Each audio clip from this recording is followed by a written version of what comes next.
let's go to TryHackMe. And I'm thinking, if no one comes with a suggestion for like a box, I'm thinking we'll finish this soon. We have a bit of this left, and I'm taking it really slow, like deep, you know, as much as I can learn from it. So it's taking its time. So it's not like the Metasploit runes were really quick, you know. Several per stream, and thus I think I've spent 1.5 stream on just repeating all of the details and really digging into all the different things. Maybe I've just been slow. But I want to take the opportunity to make good notes, you know. And let's see, is this actually open already? I think it is. This is just a private open. So I recently split it into public and private. Now it's available on GitHub. My public notes, meaning if you want to, you can get my notes. They're public. Yeah, and this is not only for Unix-like. I guess PowerShell is wannabe Linux-like, wannabe Unix-like, maybe. Anyway, these are the notes we have currently, and that's where we were at last time. So more, alright, it's like the old notes, and now we're making more anyone should get them notes, and this is an image from the TryHackMe. The example, maybe I should just remove this one. I don't like the bright light style here either, and it's not very informative for me.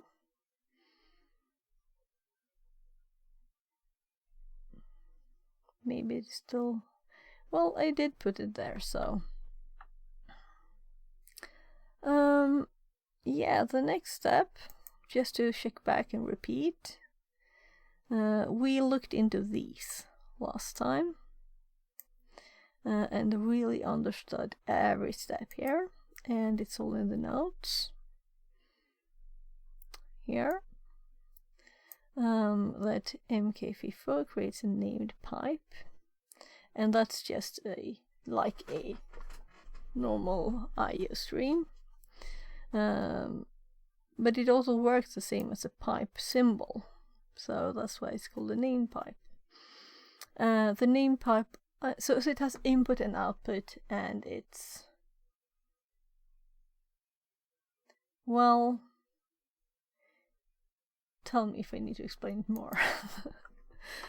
The name pipe output goes to Netcat. The output of Netcat goes to the new shell that's created. And both std out and r is going here to the name pipe.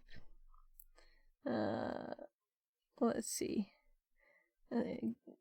Off the new shell. Yeah, off the new shell goes into the name pipe, meaning it goes to Netcat, because the input of Netcat is the name pipe. So that's the reason why it's used. The new shell, or in other words, us on our other computer. Yeah. Well, it's not actually that, but you know, that's how it works. When finished, the named pipe file is deleted at the end here. So it's first created. And we also have the same here. If Netcat on the Linux target doesn't have -e, we can use this, because this is a normal one. And these you just need if the -e is considered insecure on that particular machine.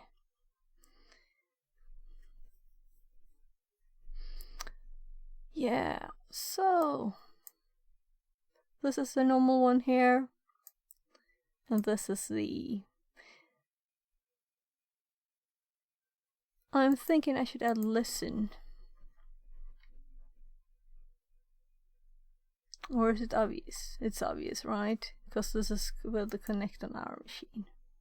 We just connected the IPM part on the bind. In my mind, reverse shell just means shell. Yeah, the normal shell. Meaning this shouldn't be like called reverse. I'm messing my own mind up there. Shouldn't do that. Shouldn't go that deep into it. Anyway, I should just try and learn that the reverse shell is when you listen on our machine, and bind shell is when you listen on the target machine.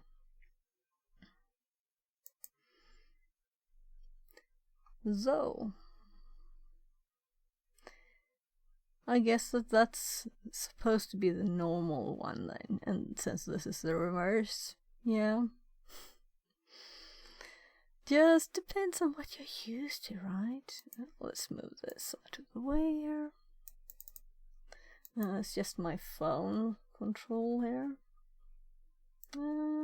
Apparently it stopped the app. Loading a virtual deck there. Vertical deck. That's for another day to upgrade Sammy and the phone app. We have the notes, we have both the private notes, which currently is my lists of streams and what I have put on YouTube, and what I have highlighted and things like that. Because what I was just doing before starting stream or this morning, because I didn't work, I still have a bit of a headache there from doing something stupid last week to my back, like receiving 2 heavy backs. Anyway, I was making highlights, so now we have highlights, and this is the current one, but I made highlights of the 4th, 5th, and 3rd, 4th, 5th there. So we have lots of this could be good for myself for repetition. We have the Pickle Rick, Hashing 101, John the Ripper part 1 and 2, Encryption Crypto 101, Active Directory Basics 1 and 2, Metasploit, Exploration. Yeah, maybe the order is kind of messed up here. So I guess this is the end of the 5th. So part 2 of that will come in the next one I shook there. So I guess it's in this one probably, since this is just Monday morning lazy stream. I thought I'd check out Black Arch. We'll see if I ever look at that again. It wasn't exactly what I expected. It was not very... its own download warning said, don't download this version because there will be conflicts. We didn't see any conflicts though, so far. Just a warning from itself that if you download a full package, you assume that it's built to fit together with itself. And it warned that it was not doing that. So that's kind of the only problem I have with that. Let's go to the room and start here. I just got a pop-up of that now. Anyway, right, we have been using ChatGPT to get details on the things we don't understand fully. Now I actually checked the renaming USB just here. So we'll do that later. I think we can do it because it starts saying, I haven't read it all, just starts saying we should go to the device manager, and I know I couldn't do that there, so USB device properties, details, choose hardware IDs, property hard IDs. So we're just supposed to find the description here, I think, and then search for it in Registry Editor. So we'll do that later. Anyway, the reason we hopped here now is because we have asked questions about reverse shell, and we stopped actually. Yeah, we were doing Windows PowerShell ones at the end there. So if we pop this window open again here. So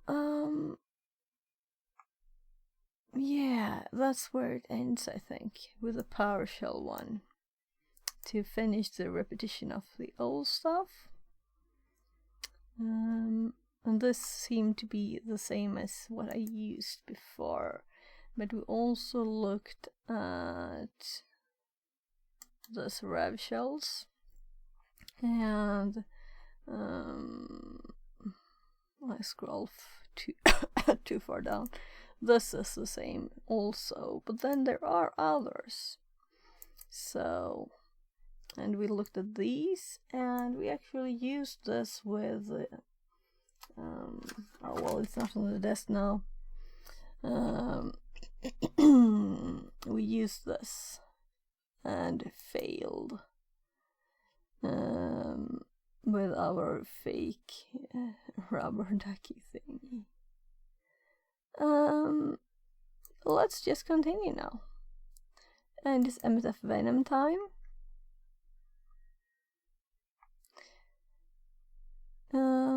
Before I get started for real, I'm just going to go get my kids that lunch that's finished in the air fryer, it's called. Right, I think I'll get myself some cold water too. I'll be right back.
think I'll actually have my door open. I don't think you'll hear like cutlery from the other side of the house, right? I'm trying to make my kids feel like they can just go in here.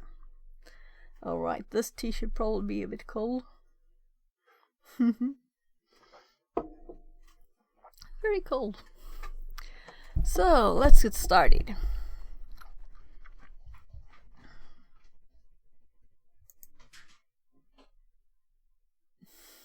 Maybe I should close the door.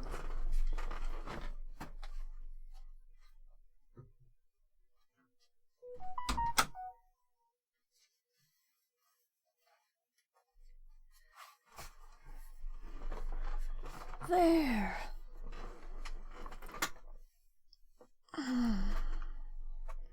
And just checking my messages before we really start here.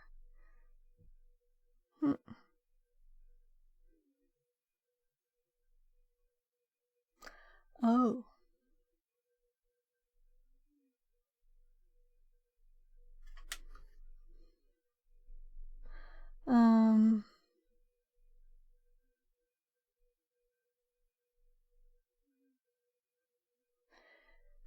It's I got a mail from a kid.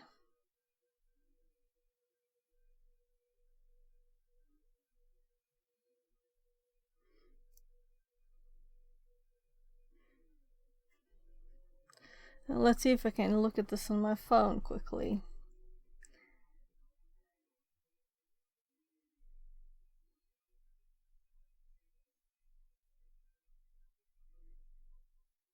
So it says, you know, the first information. Now I think I'll have to do that on my computer later. One thing at a time, right? So, MSF Venom. And I did remove the message there.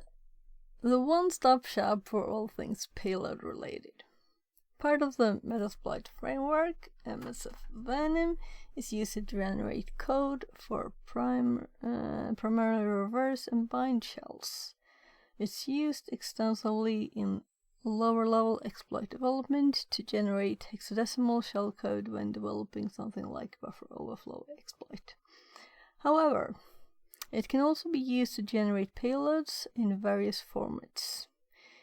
EXE, ASPX, WAR, PI. It's a latter function that we will be making use of in this room. There is more to teach about MSF Venom than could be fit into a single room, let alone a single task. So the following information will be brief introduction to concepts of proof information for useful for this room. The standard syntax is MSF Venom P payload options, for example, to generate Windows reverse shell. EXE format to use shell reverse TCP.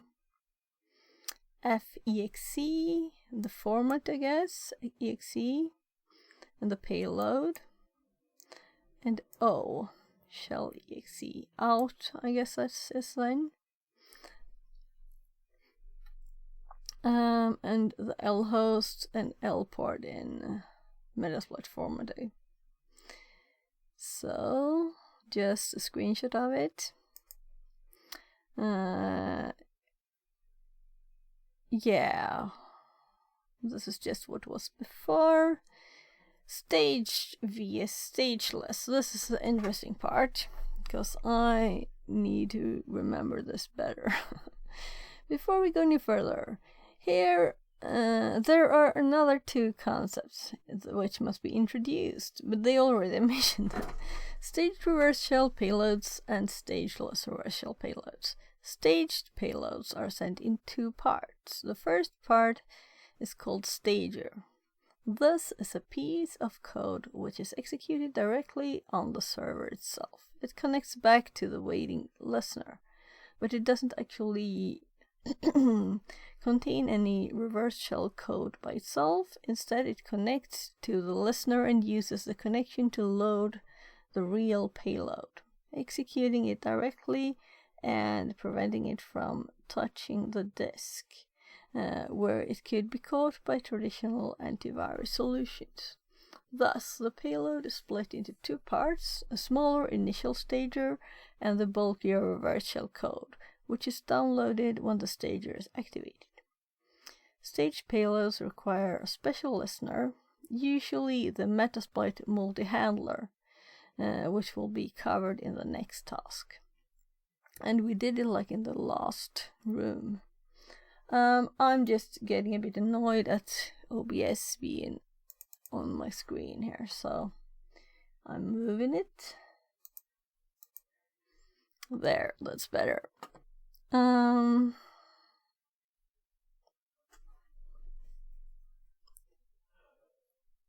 Yeah.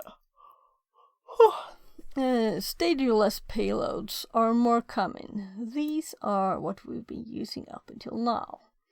They are entirely self-contained in that there is one piece of code which, when executed, sends the shell back immediately to the waiting listener. Stagerless payloads tend to be easier to use and catch. However, they are also bulkier and are easier for antivirus or intrusion detection program to discover and remove. Staged payloads are harder to use, but the initial stager is a lot shorter and sometimes missed by less effective antivirus software. Modern-day antivirus solutions will also make use of the Anti-Malware Scan Interface, AMSI, to detect the payload as it is loaded into memory by the stager, making staged payloads less effective than they would once have been in this area. And my mind is kind of going a bit to why didn't what we did last time get detected by my Defender when it actually was before. And what we did was this. So we run the download string from my VM revsh.ps1, and I kind of think this was caught earlier, and I had to disable Defender. Oh my, oh sorry. Maybe I should eat something too, though I'm not hungry. Just to wake up. I did eat noodles a bit ago, so.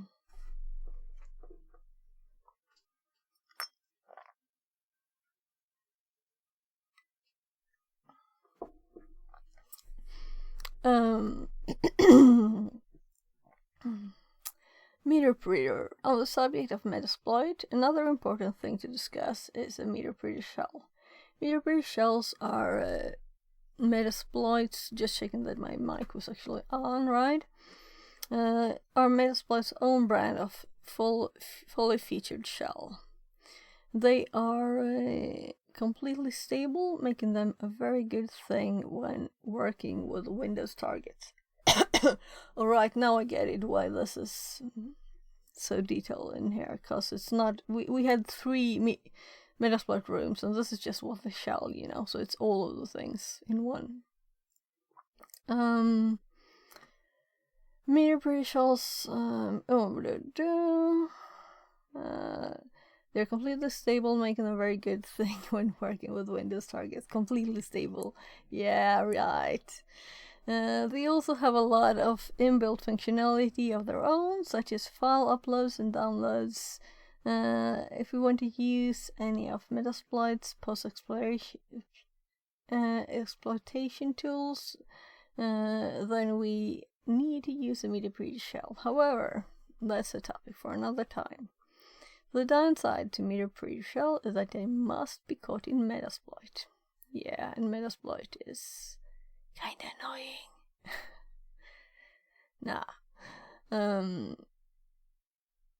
Payload naming conventions. When working with MSF Venom, it's important to understand how the naming system works.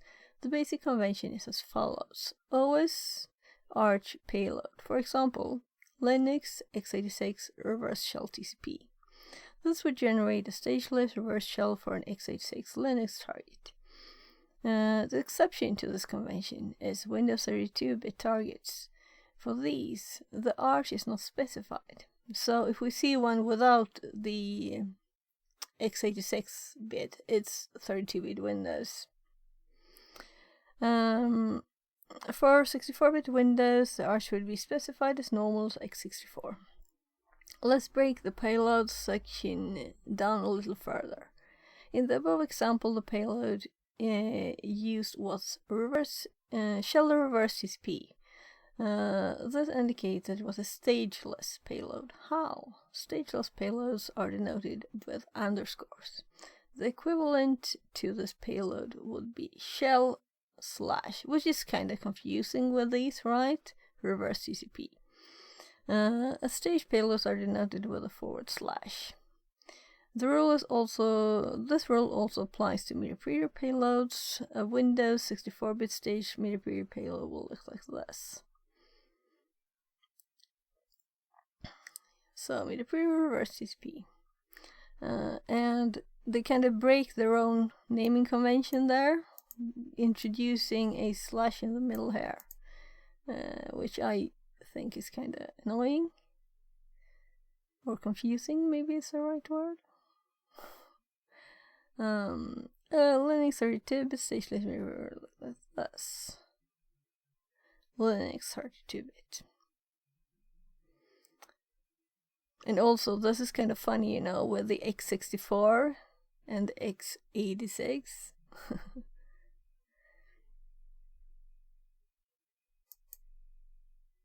That's because nothing else existed first, and then when they got x64, why did they call it x64 then?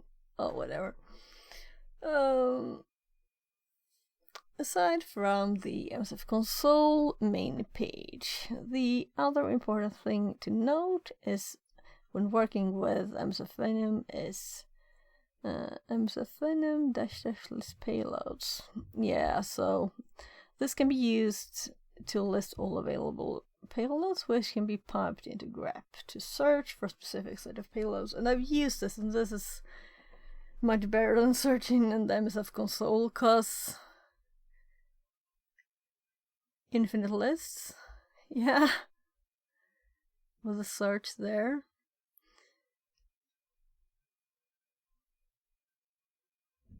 And also, that's a part of the annoyance with MSF console, I guess, that it just scrolls so quickly. If you do a search, all of your old stuff is just lost, because you get like 1,000 hits. Because your search was not good enough, maybe, but yeah. Let's check on the notes. What are our notes on MSF Venom and MSF console? They are not here, right? They are somewhere else. Is it in like finding exploits? No, I think it's using exploits. I put them. Maybe I should actually put these at shell, as they are organized here. Because, as I said, all of the exploits and everything is just to get a shell, right?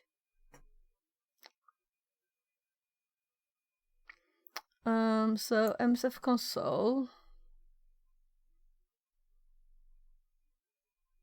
I'm just currently looking for, here's the search. So if you want to search, you can search this, or you can do MSF Venom, list payloads, and grep, whatever you want to search for. So, we don't have MSF Venom here. Maybe I have it here. And it's not very full of notes. I'm thinking of my organization of the notes here. Will I find it easily? I knew where it was now because I just made the notes or added to them and moved them because they weren't in here. I think they were in like finding. And yeah, I moved all of it here so it's in the one place, but then we have Ems of Venom down here. So maybe we should just call this thing like a common exploits instead of finding, using, and making. But I'm imagining a bigger making here down here. Well, lots of things not Ems of Venom made. Tests.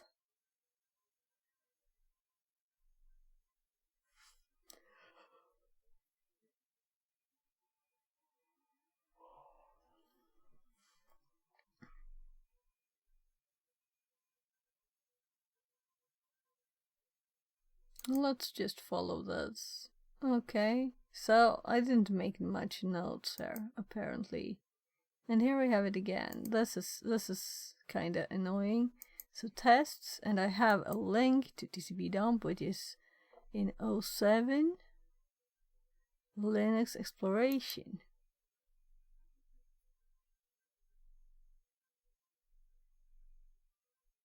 Am I blind? I must be blind.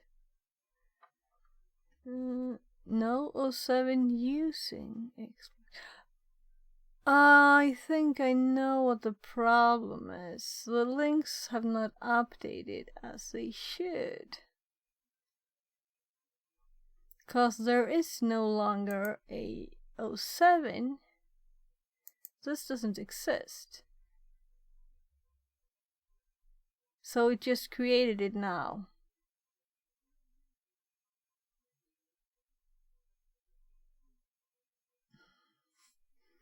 Okay, it's my problem. I moved stuff around. I used to have their stuff organized differently. Let's just delete this. It was just created now because of the bad link.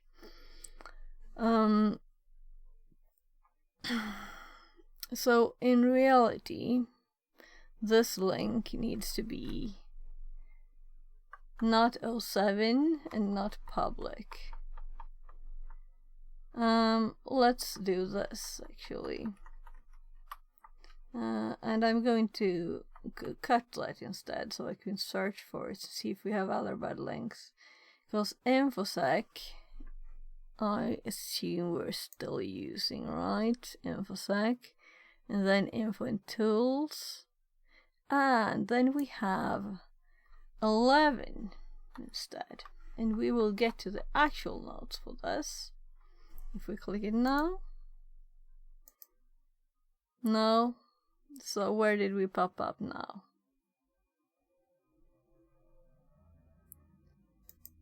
Oh my god, it wasn't 11, it was 13. And I'm just feeling very stupid right now, okay? So that was a stupid mistake. And it's kind of annoying that it makes a note if you don't have it. So let's do the search now. Do we have this in our notes? Because all of these need to be changed, right? That's not much. Let's just work through it. So delete. No.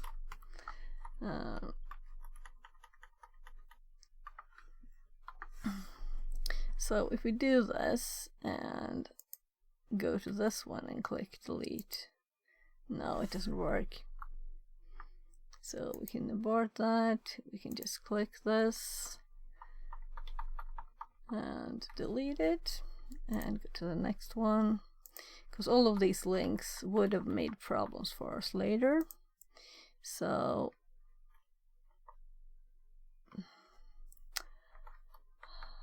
I was in the right place and I clicked the wrong key.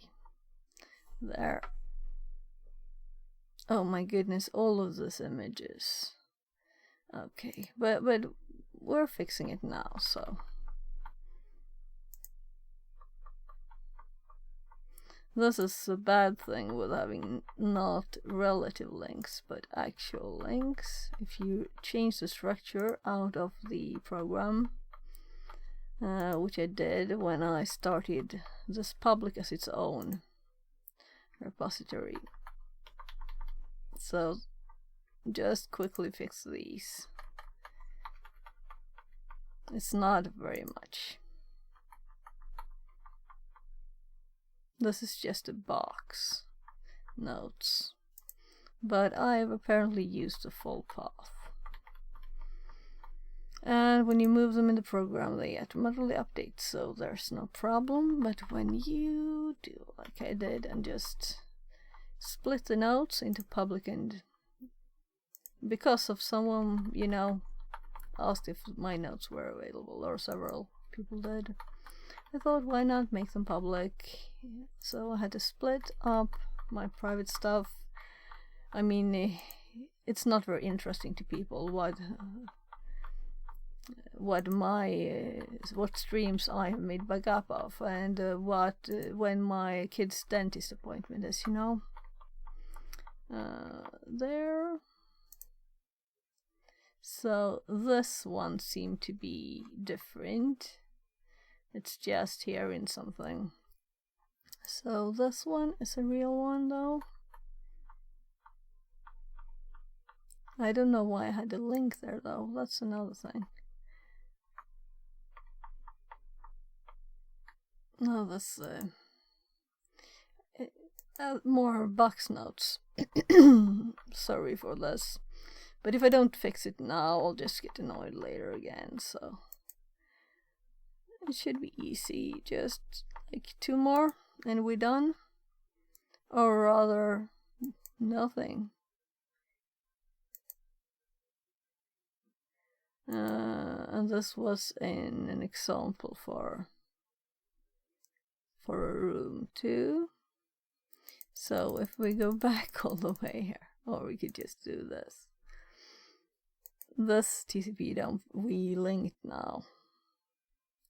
From here, right?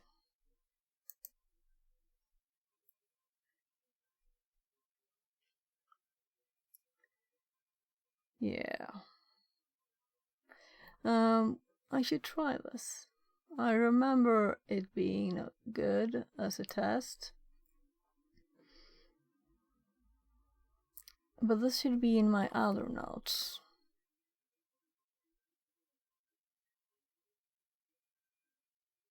It's more like testing. Do we really have something here? You know? Let's go back to the actual thing, which is MSF Venom, and MSF Console has this node. So let's actually copy this one to MSF Venom. And let's start adding some data from this room, because I will probably not remember everything for all time and eternity. Right? That's not how your brain works. So let's do this as an example.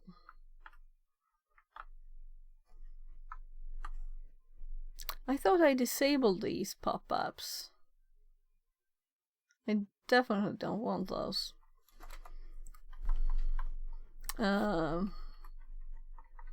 So when reverse shell in exe format, and this is just an example, and then we also will need to have the help, of course, of M7 in here. We'll soon go to the machine and test stuff, so was there something to start here? Nothing yet. I think it's all at the bottom there, so we test all the things at the same time. Oh, okay. So we were at the payload naming conventions. When working with MSF Venom, we've read this.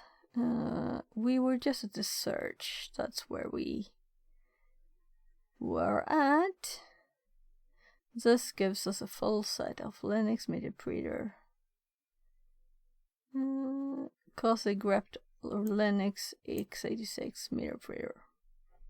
And it annoys me that these are images, because that means they can't be color fixed, right? Answer the questions below. Generate stage reverse shell for a 64 to win target exe. Using your track me. Yeah, and I did this like 6 months ago. What command will be used to generate a stage meter reverse shell for Linux? So this. Let's take what we have in the paste memory. Let's do a notepad. And let's put it down here. And we have the base here. It's MSF Venom P. And then we're going to use Linux instead. So Linux. And then we have x64. Then this next part is at MeterPreader. MeterPreader. And reverse shell. Assuming so, this should be probably reverse TCP, and then the file type format is ELF. So let's do ELF, and file name should be shell. And then there's more here. We can see the dots of the IP. Assuming your IP. So let's just lazy this and copy the IP. And the port is 443. And let's see if that's correct, and it is, and we have a 1-day streak again. Yay. So we can add this example. Let's add this as an example to the notes too. Why not, you know?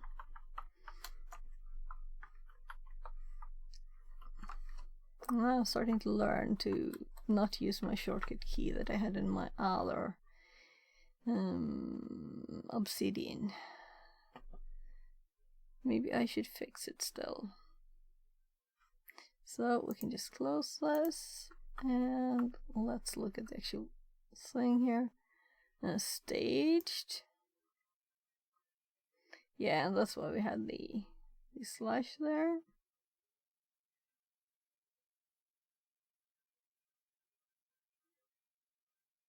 So elf and elf format.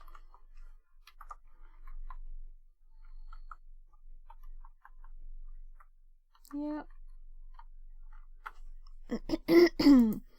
So this is kind of like repetition because we used this just a few days ago there. Here we can see it's the 5th, so that was 11 days ago. I did the Metasploit, and this is, yeah.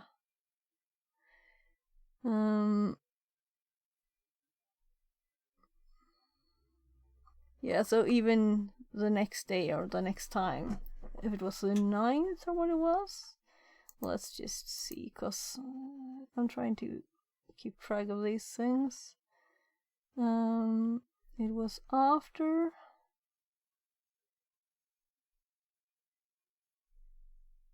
I know this is boring for you, sorry. Yeah, here's that stream was after that. Then after this, the next highlight one. Here, so the 9th. So the 9th, I definitely did MeterPreader thingies. So it's not that many days ago. So this is a good repetition interval, I guess. Multi-handler is a superb tool, okay, for catching reverse shells. It's essential if you want to use Mayberry shells. It's the go-to when using stage payloads. Fortunately, it's relatively easy to use. Open WebSploits with MSF console, type use multi-handler, press enter. We're now permitted to start a multi-handler session. Let's take a look at the options. And also we set the... when you use this, it will default to something, to one of them. Yeah, payload options. This generic shell reverse TCP. It will default to this, but you can set different ones. There are 3 options we need to set: payload, R host, L host, L port.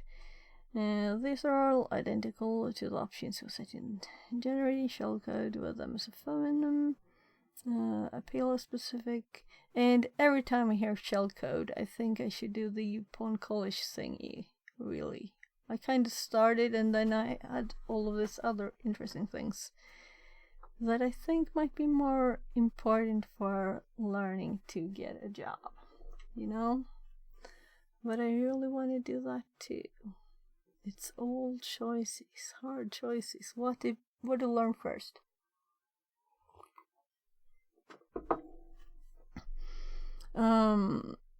Generating shellcode with MSF a payload specific to our target, as well as listening address and port, which we can receive a shell. Note that the L host must be specified here, as Metasploit will not listen on all network interfaces like Netcat or Socket will. It must be told specific address to listen to. When using TryHackMe, this will be your Tune0 address. We set these options with the following commands. We have these notes, you know. Now we're back to stuff we have notes on. We didn't add much here in MSF Venom, actually. MSF console we have lots of notes on. These are also just tests. I should have sorted a bit in this and removed stuff, but this is what annoys me with MSF console, that you get all this long search results, you know? So, let's search for something a bit different. We got a fewer list, lower, not as long list. Now this is also search results. It's just flipped out with the... I was thinking solo string. There's some character here, you know. Breaking the formatting. So more search results. Let's fix the last one there too, I guess. So, well, we'll leave that as it is for now. It actually served a purpose now, showing why I don't like it too much. I guess I should like it. Christy tells me to like it. So it's 14 already. 55 minutes.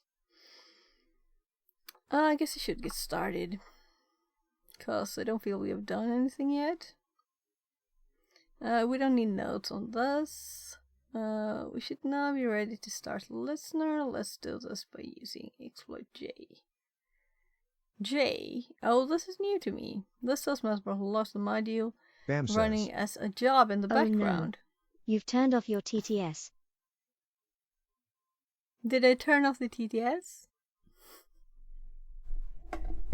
Okay, No, it won't read messages with an @ so that's why. Because though that's an option. Let's change the option. Let me show you here. So the TTS, it will see if this is a reference to someone else, as this is running as my bot. It's a bot that says the messages, you know.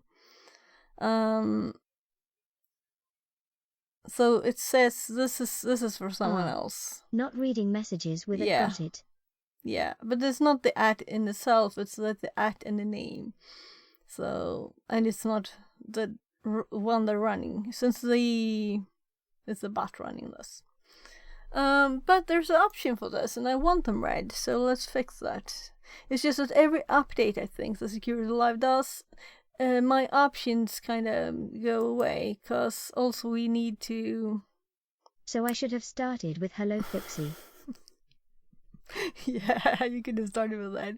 And welcome in, Bamban. Welcome in. So, don't be in chat. Material similar. Replace speak username messages here. So this is it. Speak at username messages referencing others. And I do want this because if you really don't want the TTS to read it, you can use a comment character. And I'll show you what I mean with that. So you can do like this. And then it won't be read. So if you really don't want it to be read, then you can do that. But if you're like sending a message to someone else, or even to me, but not the bot, now you will read it. You can try again with the at character. I really like your stream's TTS feature. Yeah, I like it too. It's thanks to Security Live. I hope you watch his streams too. But his is great. Though he's been doing this cool Linux thing, turning everything into Linux. Yeah, good. So he's been doing this Linux, and at first I think, oh cool, great. And then I realized, right, I can't use the things he's doing now because I'm not on Linux. So it's good, and it's less useful too, unfortunately. Because he used to make tools for Windows and such. But the TTS is still the TTS. Now it's run in the browser. So just making sure it's... If you minimize it, it might not... Chrome might just kill stuff if it's minimized. So now it's not minimized. So this J, this was new to me. So let's look at this. So we can do exploit J to run it in the background. So let's add this to the notes at once. So where do we have exploit? Here. So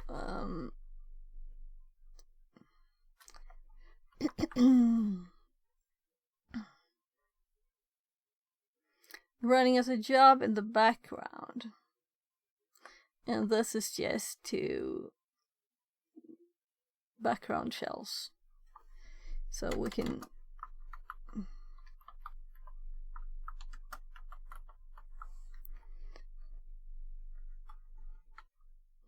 that's that, I think. I haven't made these notes very carefully.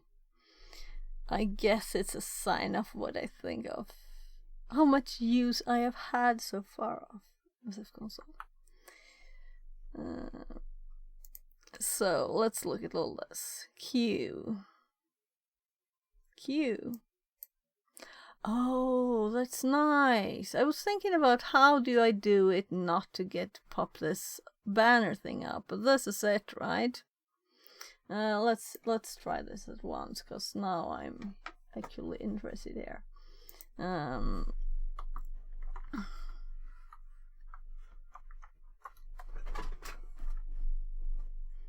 Oh right, this was from yesterday. We can just close this. This has been running all night.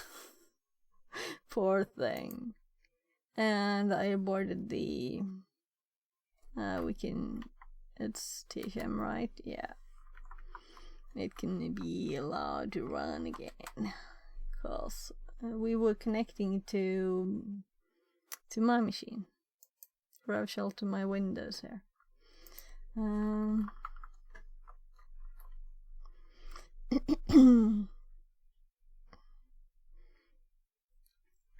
So they also sudo. They sudo MSF Console. let's just try the queue. So MSF console queue. Oh my goodness.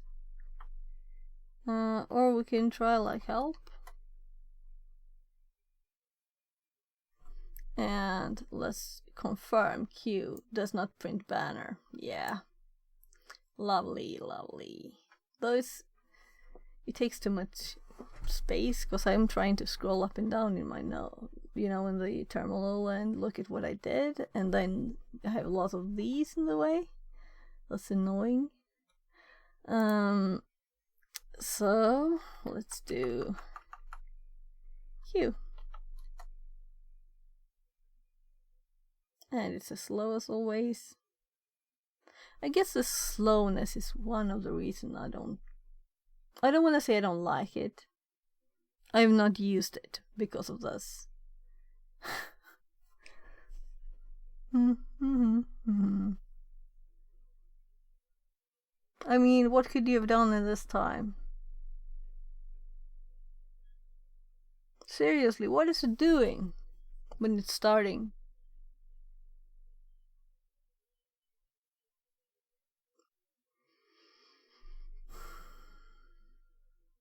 There should be a prompt.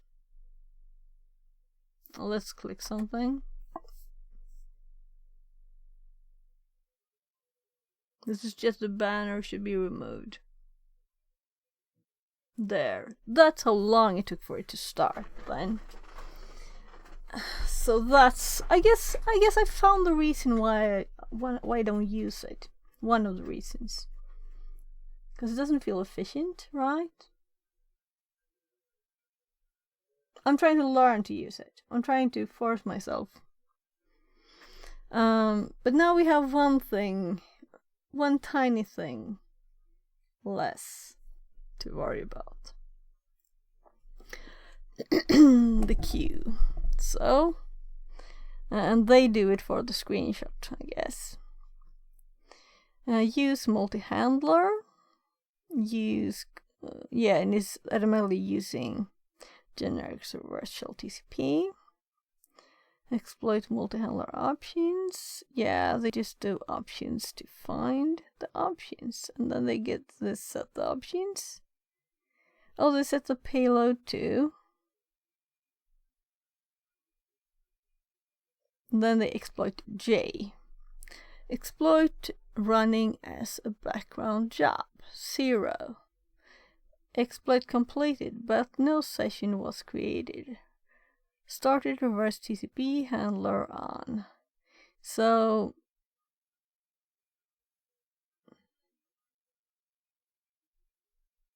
it is there, but it's not seen. We'll have to try this when we get to the practical bit a bit later here.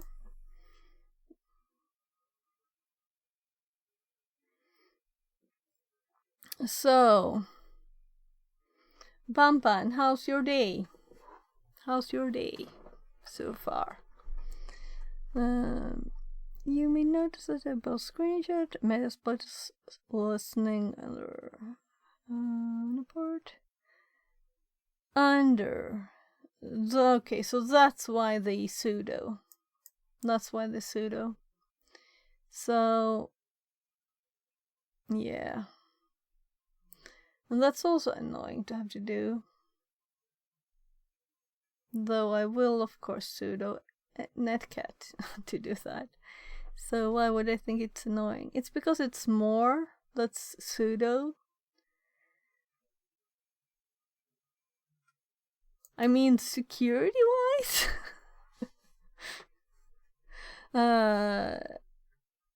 When the stage payload generated in the previous task is run, Metasploit receives the connection, sending the remainder of the payload and giving us a reverse shell.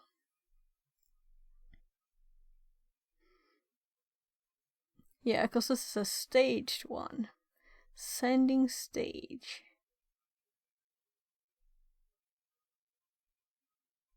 So, if we just continue here, it started listening. And here, obviously, they got a connection then. So it's first it sent the stage, and then it created the session. And then we connect to that session. So automatically backgrounded because it's a J2, of course, then. We'll have to try starting this with J and without J.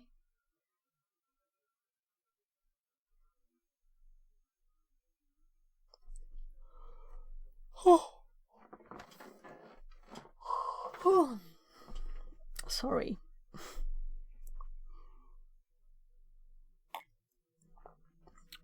Notice that because the multi-handler was originally backgrounded, we need to use sessions 1 to foreground it again. It worked as it was the only session running. And the first also, because it doesn't always be the number 1. Had there been other sessions, I see we would have needed to use sessions to list them. That would also be displayed in the line when it opened. Command shell session 1 opened. Yeah, so we don't have to list them. If we had just received our 10th reverse shell, what would be the command to foreground it?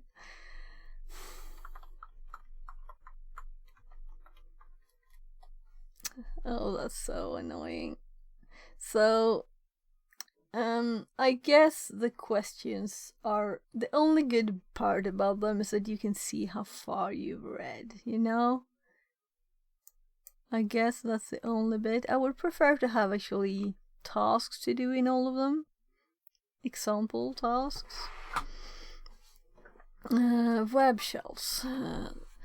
There are times when we encounter websites that allow us an opportunity to upload in some way or another an executable file. Ideally, we would use this opportunity to upload code that would activate a reversal by shell. But sometimes this is not possible. In these cases, we would instead upload a web shell. See the upload wallet room, which we did like some time ago. For more extensive look at this concept. Web shell is a colloquial term for a script that runs inside a web server, usually in a language such as PHP or ASP, which executes code on the server. Essentially, commands are entered into the web page, either through an HTML form or directly as argument to the URL, which are then executed by the script, with the result returned and written to the page. This can be extremely useful if we are firewalls in place, or even just a stepping stone to fully fledged reversal bind shell. As PHP is still the most. Oh, I was hoping for something else there. As PHP is still the most common server-side scripting language, let's have a look at some simple code for this, but I already have a better one than this. Pre.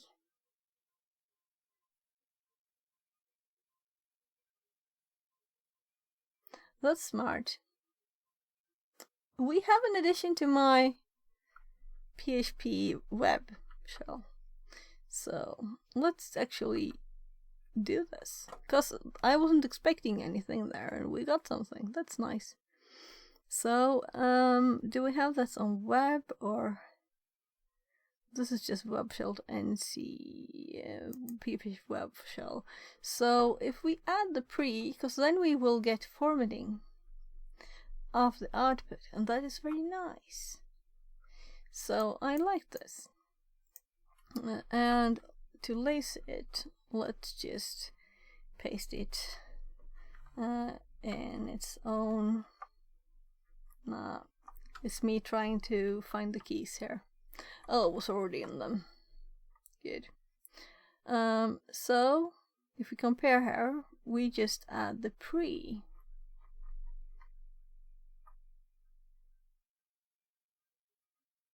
echo pre dot, and then we have they use shell exec. Let's have this as its own point here. Let's actually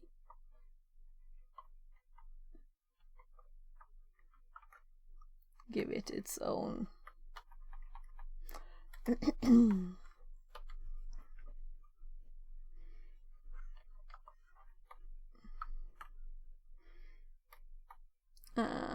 We can also make it like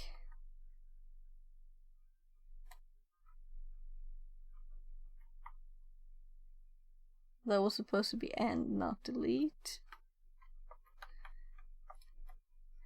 So comparing here, we just have dot pre dot, so it's also in the echo. And instead of system, they have shell exec. So it's always nice to have alternatives, but I imagine that the pre-bit would always be useful.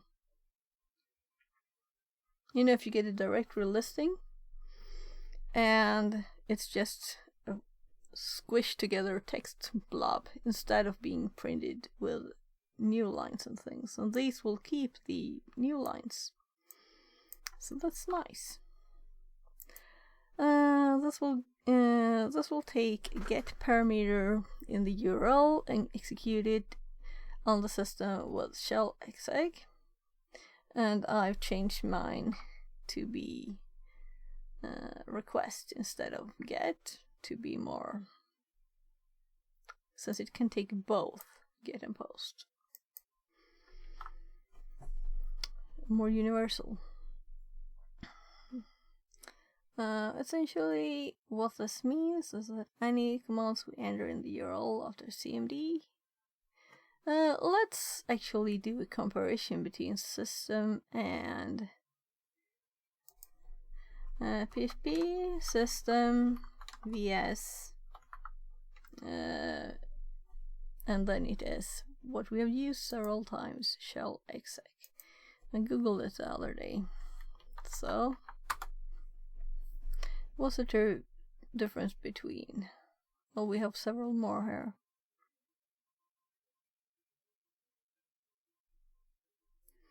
And this is Stack Overflow. Let's try this one.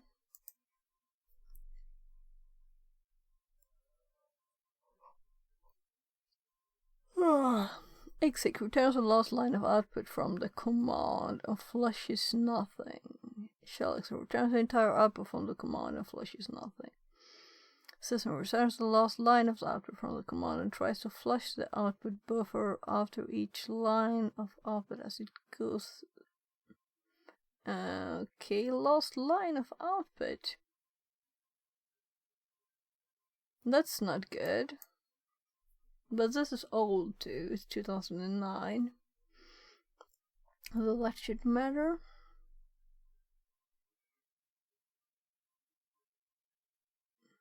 So it definitely sounds like shell exec is a more better options from these.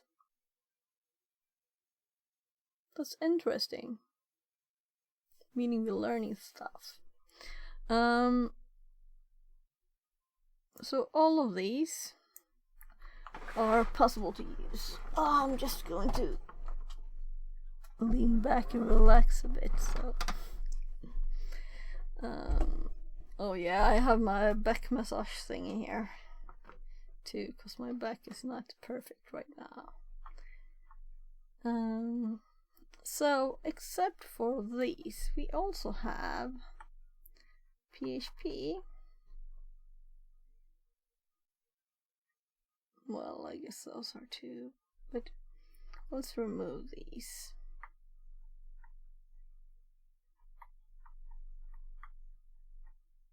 There.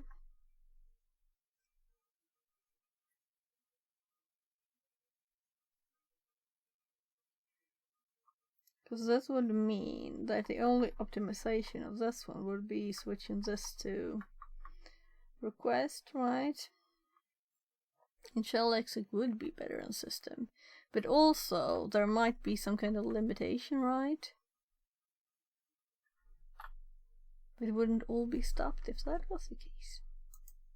So let's look at some of the others.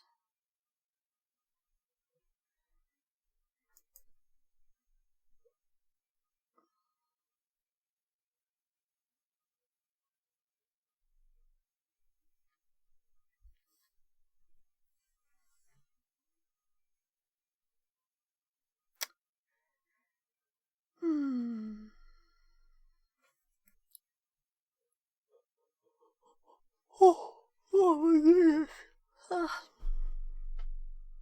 So this compares shell lexic with exec. Do we see example outputs?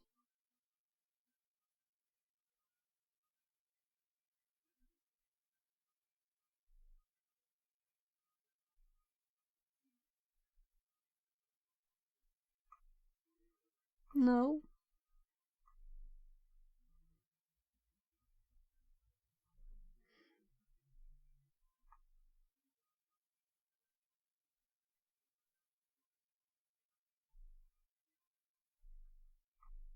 We can also do a GPT thing.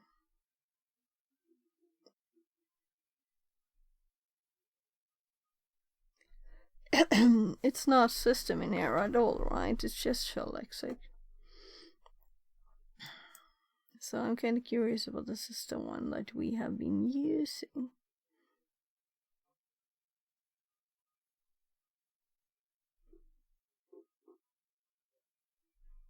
So let's actually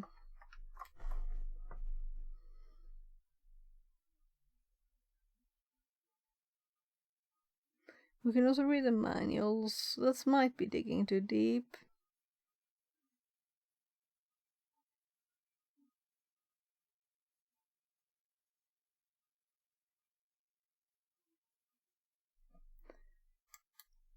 There is someone actually asking what should we be using. So I'm not going to read all this loud. I am trying to build something at the moment, which so far is going very well. However, what I am trying to achieve is a way to guarantee the response from a shell_exec call to be echoed out in PHP. To explain a little, I am building a solution where I can add an abstraction layer for security purposes on top of any command line calls you may require. This is achieved by having a command object which will interface with a library object and invoke predefined methods which will of course feed you back the output of said command to do with as you please. An example of what I am doing, using socks to turn a stereo audio track into a mono track.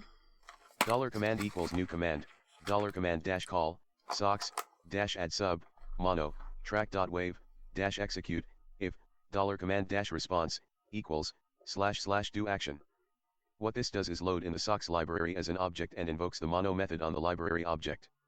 Using the argument track.wave. This way I can name my most used commands to something memorable instead of having to use the following shell_exec, socks track.wave c1 track.wave. This is just a simplified version of what you can do. However, I am having issues with certain libraries and echoing out the response, so I am looking for a way to guarantee this. Okay, so it wasn't a good idea to read this like this, I guess. It wasn't useful. I'm just trying to save my throat a bit. So here's something.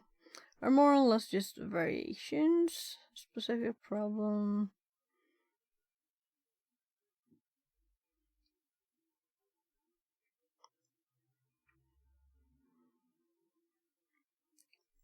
Yeah, maybe this is something to add too, you know?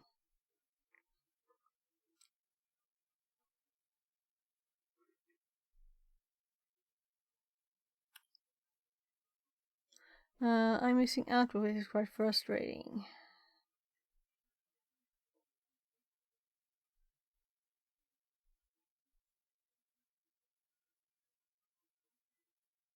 Still got nothing with shell exec.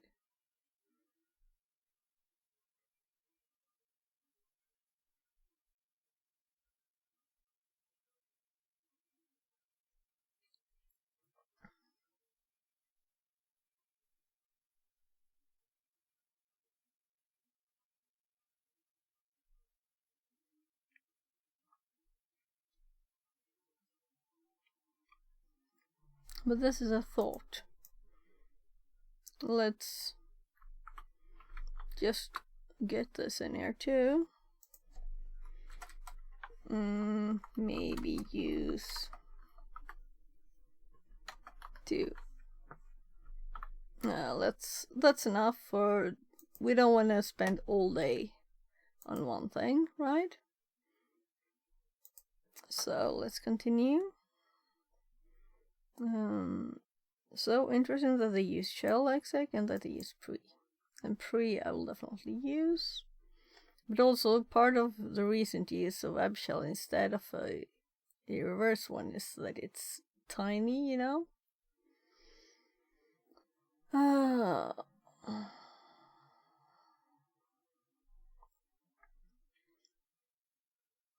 Yeah, so it's just example. Notice that when navigating the shell, we use get parameter cmd with the command ifconfig. Okay, that's what they had as example. Which correctly returns network information out of the box. In other words, by entering ifconfig command we used to shake the into URL of our shell, it was executed on the system.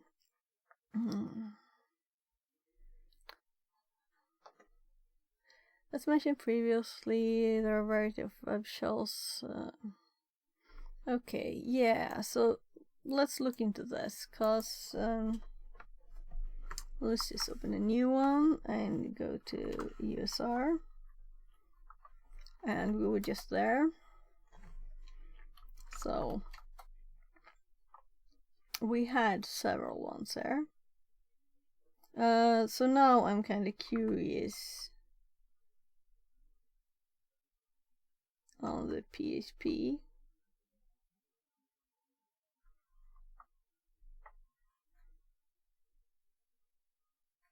And of course that's a directory. This is probably why we didn't look more into these, because there are several ones, right? There's the reverse shell there, but it says web shells. Yeah, I guess a simple one.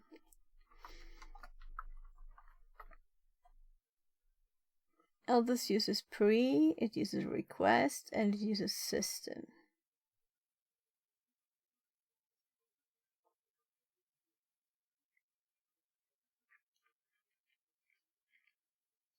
It's also nice to do an if.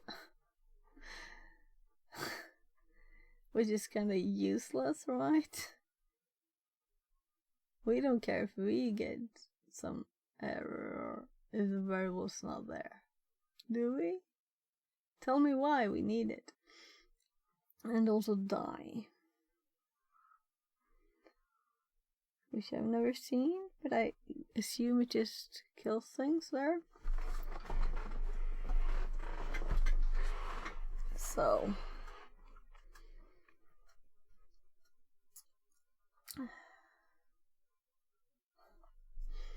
this is such a superfluous line. Who does this? Is it supposed to be more simple for someone to understand? I think it's the other way around. Anyway, do we have anything else that's not huge in size?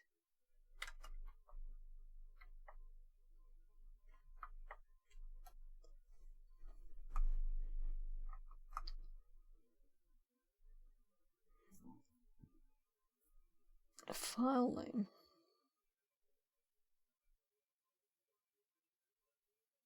FD.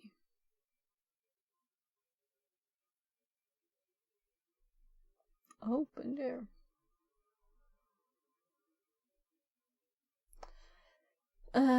I really need to read the PHP reverse shell that I usually use as the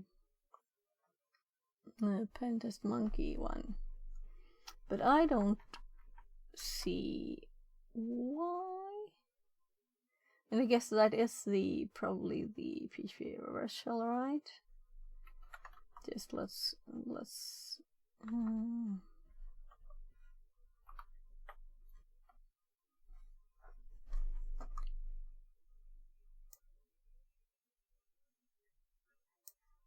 Yeah. Pentest monkey. Whatever. So, I should have looked at the other directories, because PHP is the one I used, but I know that I put this in my notes, but let's confirm that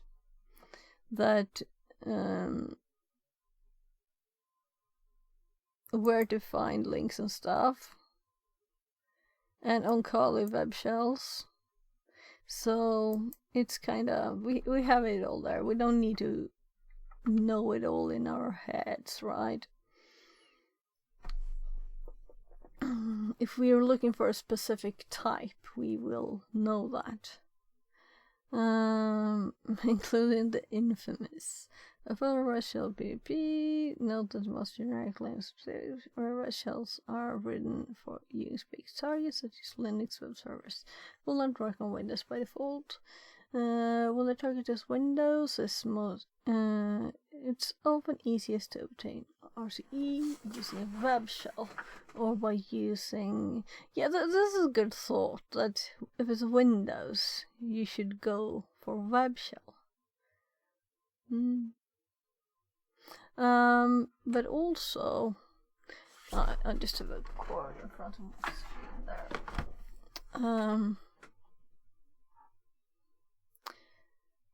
What was I thinking? So let's assume PHP and Windows and see if we can find that here. And these are tiny ones, and this is the full. It's not extremely long. Let's skip the comment there. No, this is the full one. So Y2, oh, this was Perl, and this is PHP. So they didn't skip the comment for Panda Tongue says, Perl one. Talk nerdy to me. Hello there, Panda. Since this is nerdy enough. So we're just looking to see if there are reverse shells. Hello. PHP Windows reverse shells. Here. So Linux or Windows. So there is one here. So then we don't need to dig any further. It says it works for Windows. Let's believe that and look no further for now.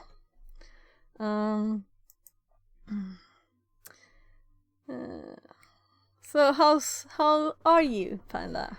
You good? I hope.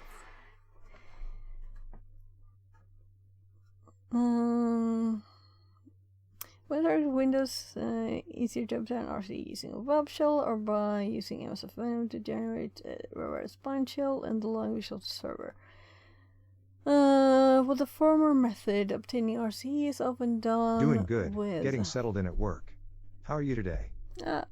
Yeah, I'm good, I guess. A bit tired as always. When you've been sitting by the computer for just like a bit, I always seem to get a bit tired, you know. Drinking some tea. Yeah, I think my back is almost good. Almost. I sit here from 8 a.m. to at least 5 p.m. every day. Yeah, I know. It's not good for your back and stuff to sit this long.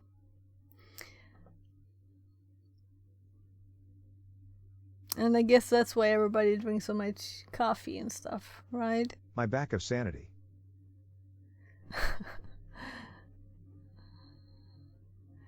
Yeah, it's not good for the sanity either. I got it.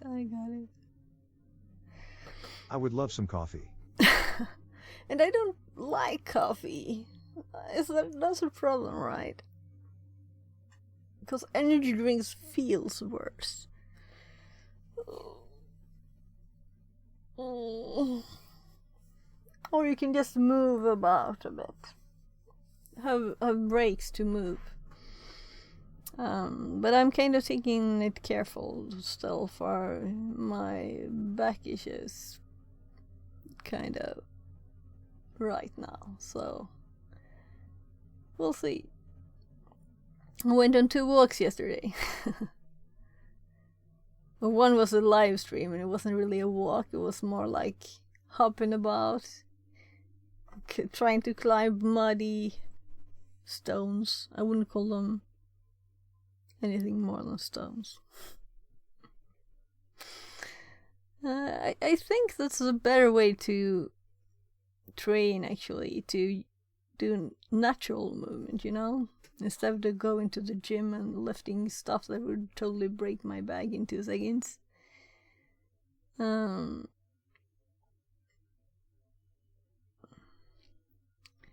agree. Yeah, I think so, like walking and climbing and whatever. Well, the former method of obtaining RC is often done with a URL encoded PowerShell reverse shell. Yeah, we have PowerShell too. This will be copied it to assume the argument. Yeah. Fresh air, not smelling people, only nature. I kind of feel the whiff of sweaty people, you know, from a gym or something. Okay, nature smells much better. Then my kid was like, "Oh, do you have dirt on your fingers?" Oh, it wasn't as bad as I thought. I said, "Smell it." Oh, it smells dirt like dirt. I was like, "No, it smells like this tasty root that I picked." Ah. He didn't get it. He didn't get it. So, I'm kind of almost losing track here. PowerShell, but that's not what I was going for. I was going WebShell 2. And we don't have a Windows. Yeah, I do. Use PowerShell. For Windows, use PowerShell. So,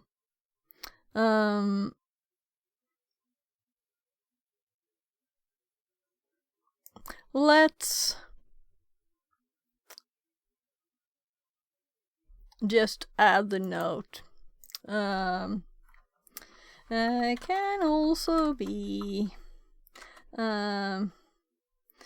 encoded. And you don't have to just use URL encoding. I mean, you could like base64 stuff and things.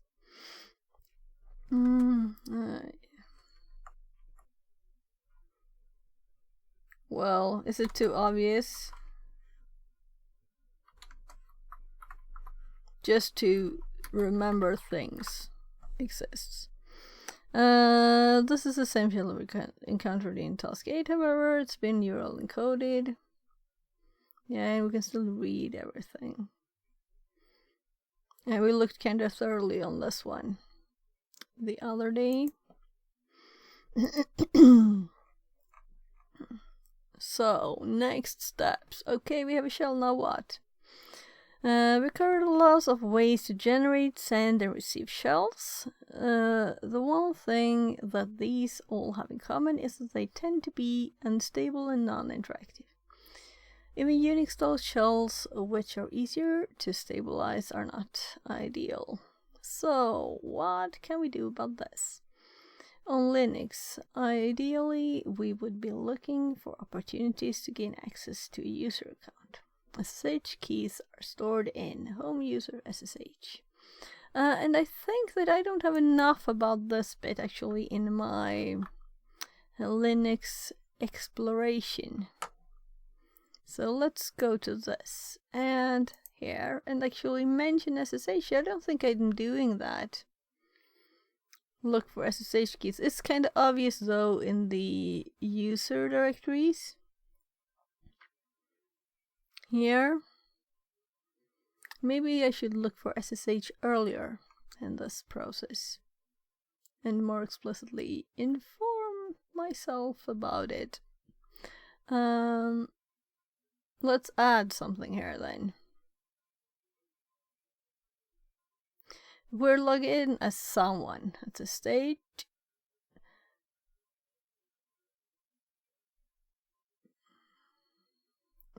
I'm thinking this is not even, you know, we don't even usually do this, right? Look at what the machine is.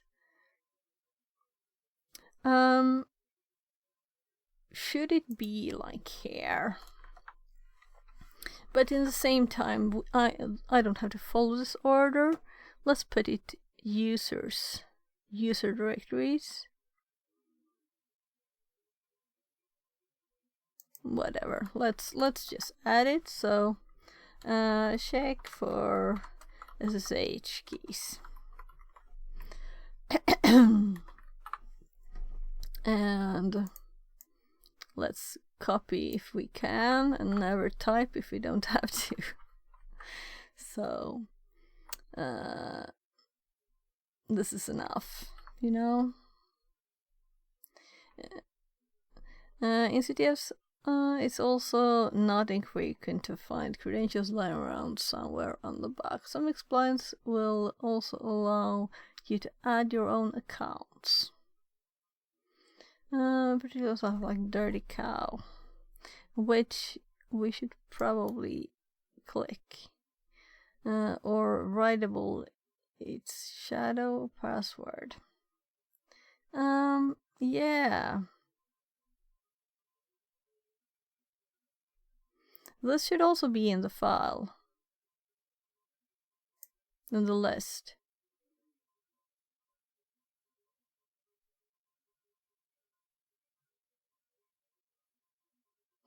Yeah, and of course, assuming SSH is open. But it's kind of always as on the CTF ones, right? I've heard of this. I don't know if I tried it.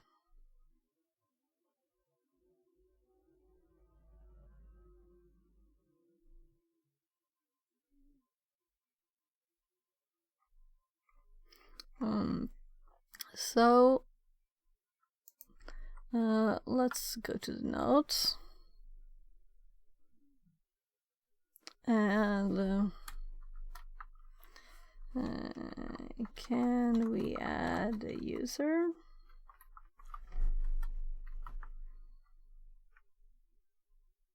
Well, then we have the link already here.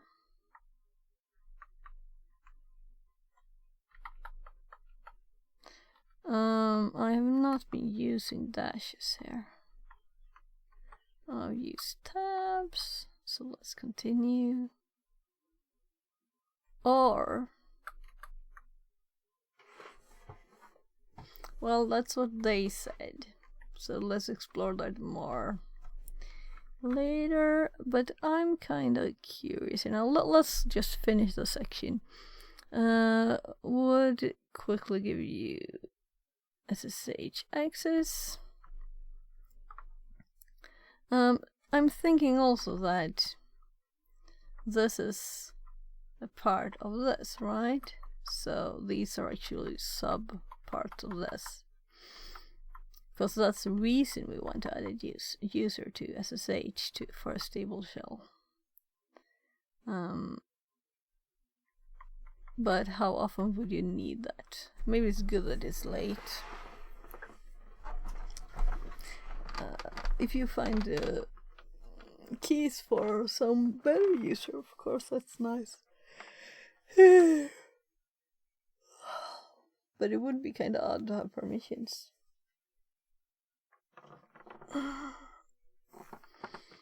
On Windows, the options are often more limited. It's sometimes possible to find passwords for running services in the registry. Yeah, and these are, all of this is interesting for the notes, because I don't have this in my notes. VNC servers, for example, frequently leave password in their registry, stored in plain text. Some version of FileZilla FTP server also leave credential in an XML file. These are too specific to put in a like do this first file, or just always do this or something.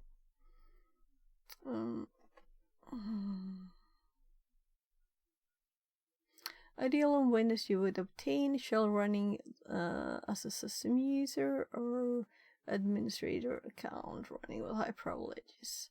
In such a situation, it's possible to simply add your own account in the administration group on the machine, then log in our RDP telnet.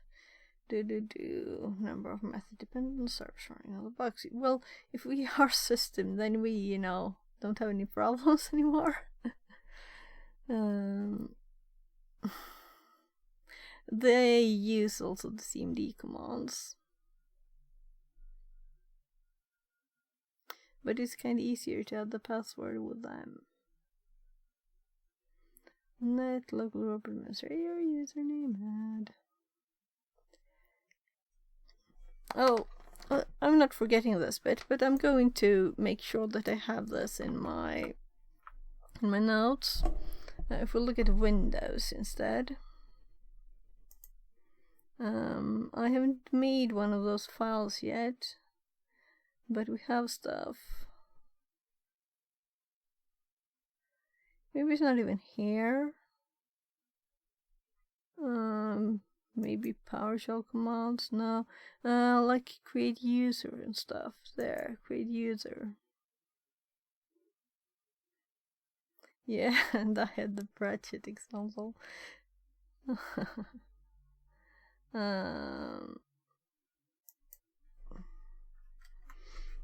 So let's just add these here as a parenthesis. Oh well, that's what I had here, right? Add. It's just with comments. It's the same one. But this one could be interesting. Add it to local admin group. Like we need a comment for this.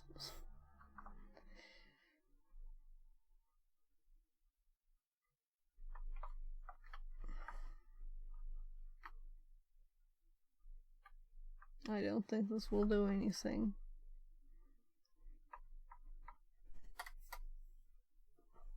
Oh, we used the SH one for that one, and that's PowerShell, right? So the point of this is to gain knowledge and save it by adding it to the notes, so we don't forget stuff. I guess no one ever forgets anything, right? I keep checking my audio volume that is actually moving the mic, because one of the videos that I made the highlights for today, I was muted without realizing for a long time, at least half an hour, at least. And like in the middle of it, I switched to the other mic in my ear thing and went away for a bit, and then I went back and I switched to this mic. And I didn't realize that it wasn't actually moving. And the solution for this is to plug the USB mic out and plug it back in again. Bam says. Yeah, thank you. Muted, I would have thank said you. something. Thank you. I'm fine. Thank you. Yeah, great. So I'm kind of like checking it extra now, just to make sure. So where should we add this to our notes? That's the question. Finding passwords on Windows. And what we need to do also is, of course, to create one of these. Start here file. We have this for web. Start here web, and we have start here Linux. We should have start here Windows. And why not just create one? And I think I called it dash to make it sort, So start here. and Windows. The Windows bit is just for if I have the tab open, so I can switch between them easily and know where I am. And this information that I have could go into here. You know, we could paste this here.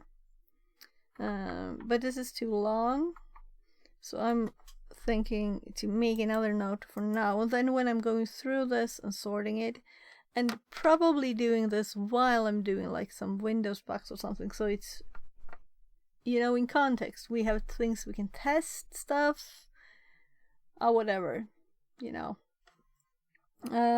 So let's just paste this, and it was like finding credentials, Windows.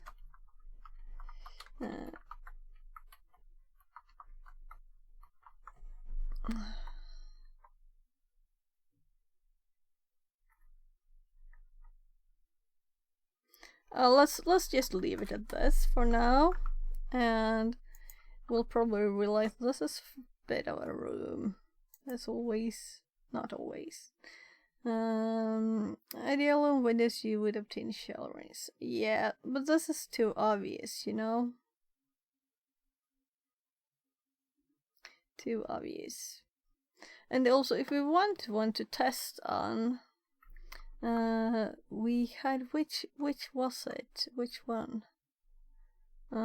I've changed my sorting, so the boxes it's still here. So was it try hack me? It was this one, right? That was Windows. I'm so lost. I don't remember. PowerShell.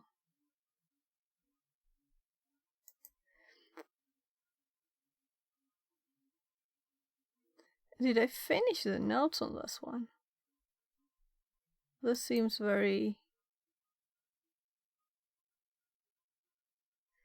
Yeah, I made like a more general note here, I guess. That's where I added those notes to Pratchett. Come on. So I guess I'm not really finished. Because this should have a number too. And the numbers here are not 4, 5, 6, 9, 11, nothing.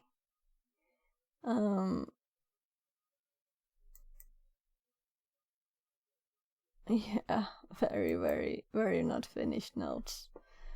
I guess that's just okay. But I should probably fix them.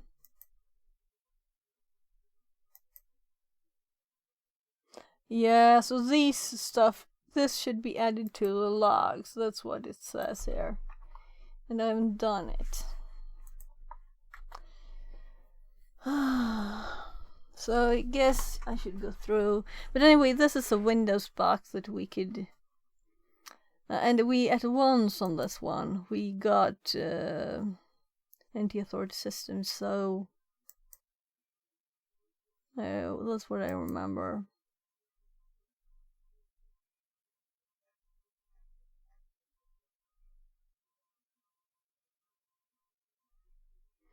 My goodness, my memory is not really there. I guess this is where I'm supposed to look. So yeah, at once we had it. So then we just had to... I was just looking around a bit, and we had the user, and then we were looking for that other one. Kinda a lot.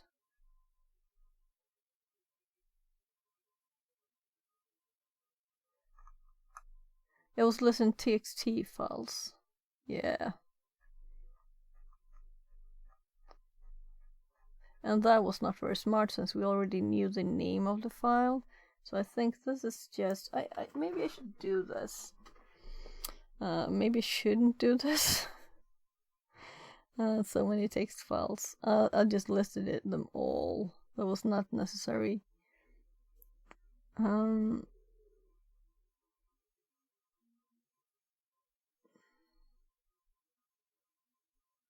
So I'm thinking I'm going to remove stuff from this.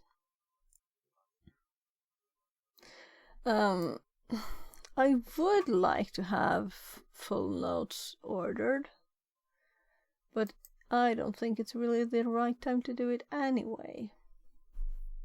But I was just thinking we could use this as an experiment machine if we need to try AD stuff, I'm meaning just Windows stuff, for making better notes.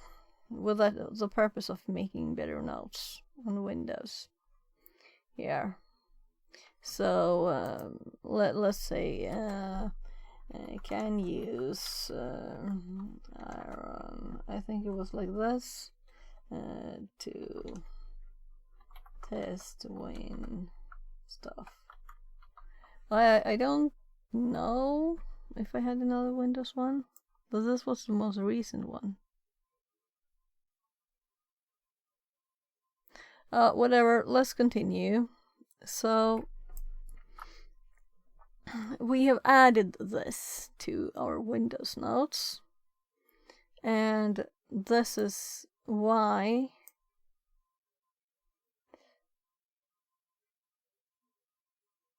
we started looking at the Iron Core notes, because I was thinking we would want, if we're a system, then we could just take any permissions we want. So why would we want to RDP? That's what I'm thinking. Why would we want to RDP if we're a system? I have a hard time understanding the reason. Is it because people don't like the command line? I like the command line. But of course, if it's like some specific application, of course, Windows is Windows, and I guess it's supposed to be graphical. I'm so backwards there,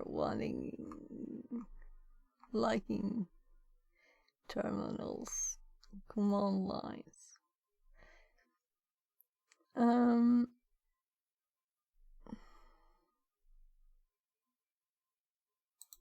Let's just add this as a note too.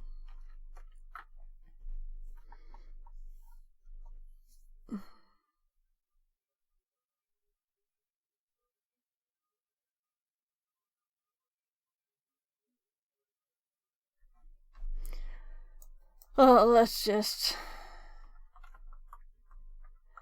I could type like random suggestions, but okay, let's be kinder and say that.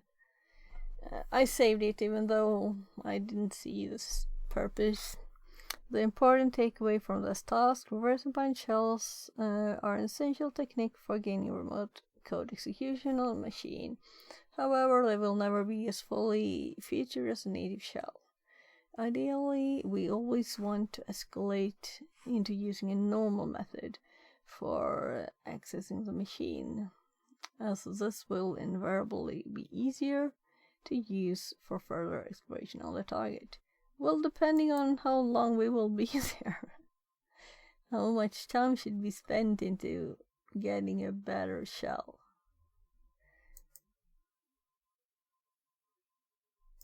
I'm not convinced. If it's real world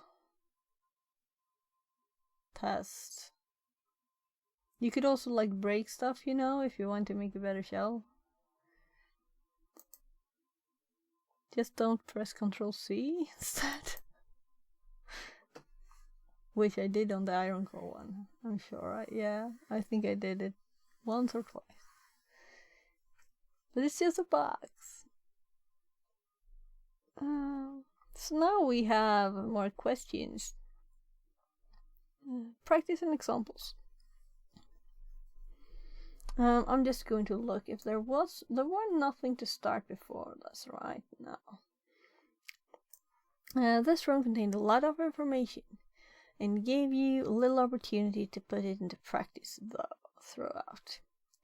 The following two tasks combined contain virtual machines, one Ubuntu 18.4 server and one Windows server, each configured with a simple web server, which you can upload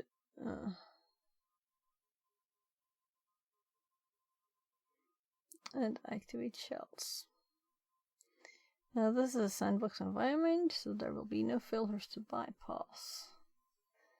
Login credential and instructions for each will also be given.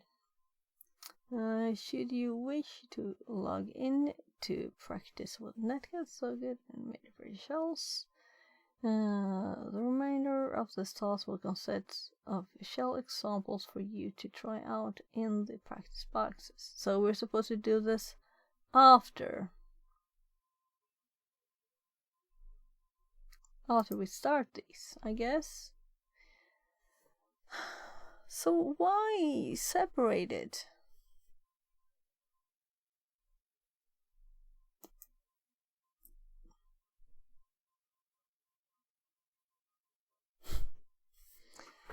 Yeah. Let's start with the Linux one. The box attached to this task is an Ubuntu server. Practice shell. Socket and Netcat are installed, so feel free to play login with SSH. So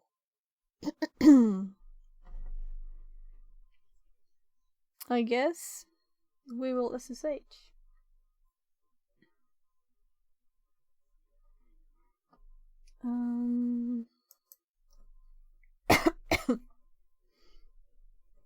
So, this was just before to make sure that we had the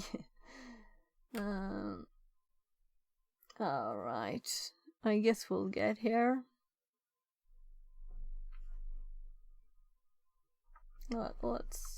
This was me testing the Q one, but I think we have like flare up there, right? So okay, so shell at where's that IP?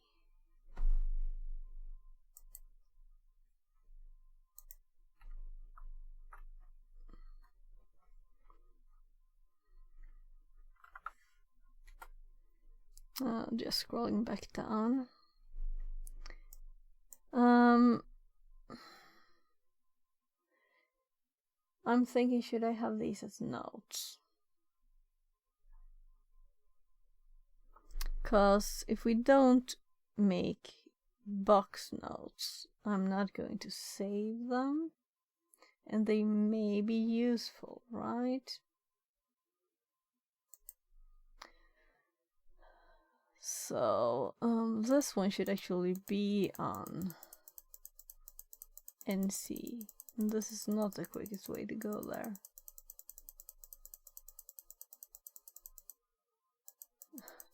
There.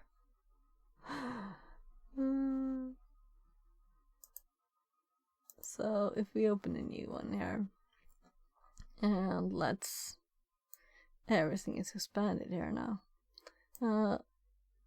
So let's do a new folder called Intro to Shells. Oh my goodness.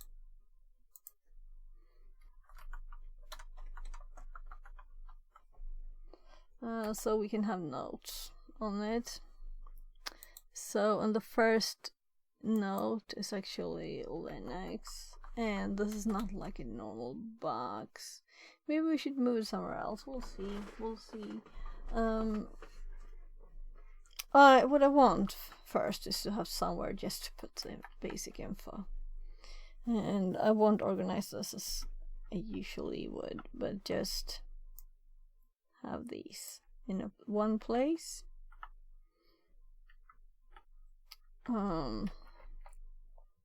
No, let's paste it like that instead. And there was nothing else but knowing that Socket and Netcat are installed. So what about the Windows one? Oh, it's the same. Oh. Windows 2019. XAMPP web server. So get a netcat, RDP, WinRM, credentials.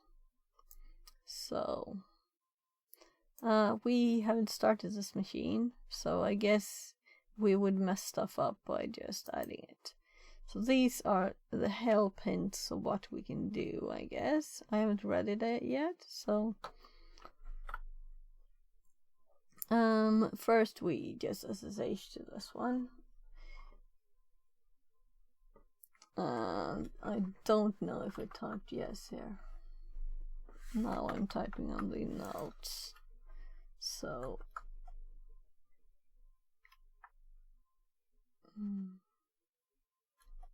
oh, it was a password. That was really reading what I was doing there. Shell practice. These could be good to have in the box note though, because like example machines that you can try stuff on, and they're intended for trying stuff on. But they also have no limitations. Wrong place.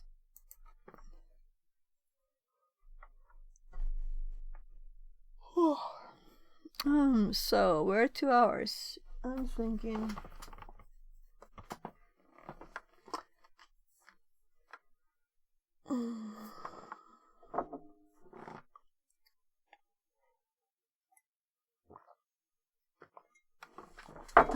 I might get some yogurt or something. 'Cause my throat hurts, that's the reason. And also, you know, to wake up a bit maybe. But also I've only eaten like brunch noodles today. I'll get some yogurt.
ananaspizza, Lobban? Ska jag värma ananaspizza? Okej. Okej. Jag fixar det.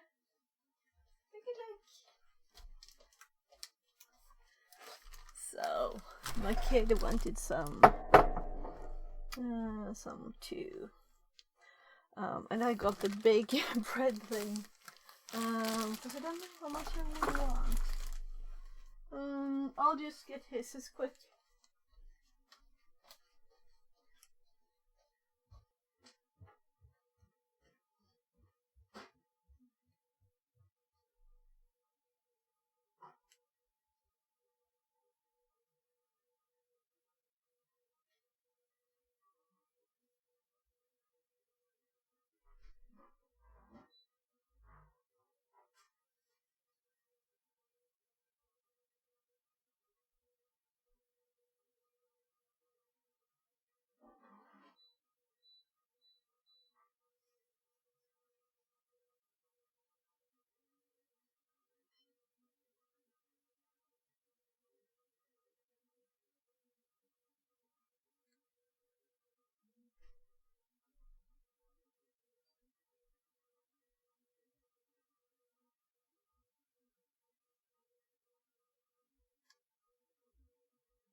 make it like a bed. Ah, he had ananas pizza left. Pizzeria pizza. With only ananas. I know that some people don't think that's the right thing, but he does. So, and I couldn't really feel my throat, unfortunately. So, anyway, I'm fixing that hopefully with some bread. And I have done useful stuff here. We've done useful stuff today.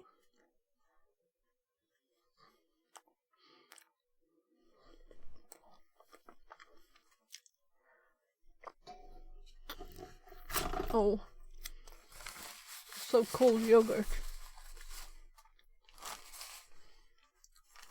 I think I'll just leave it for a bit. Let's take 2 breads out so they can not be so fresh and too soft. Just like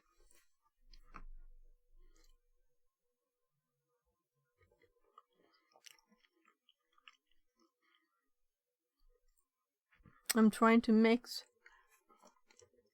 I have 2 yogurts, one kind of sweet lemon yogurt and one natural yogurt, and the contrast is kind of high, but I think the one of them is too sweet and the other one might not be good to just eat it.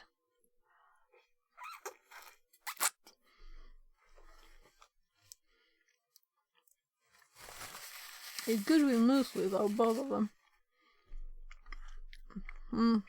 I guess the mix is best.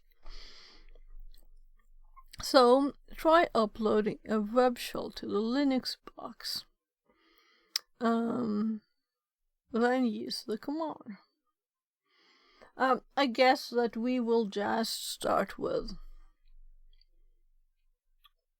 Well, I guess we don't need to start with anything. We're already on the machine, right?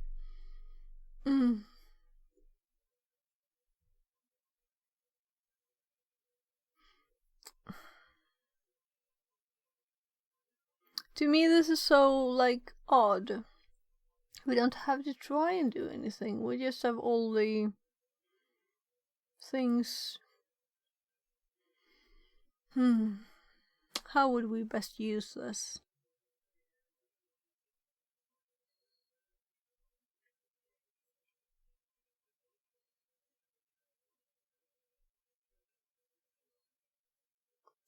To look at this, I've used this, you know.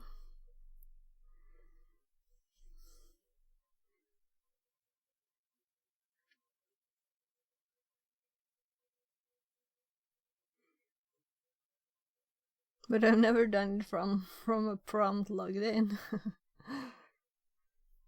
I guess that would be new.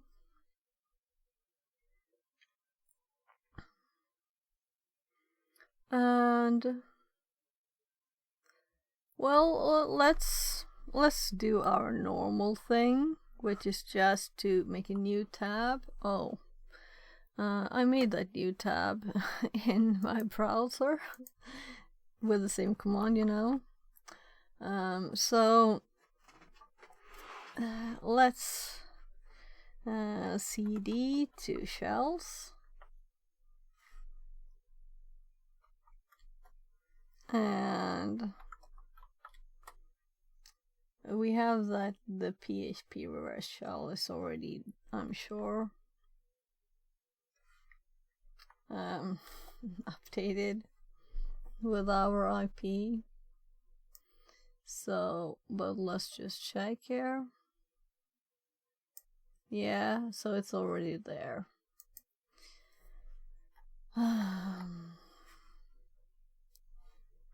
Alright, and I hop from the page there.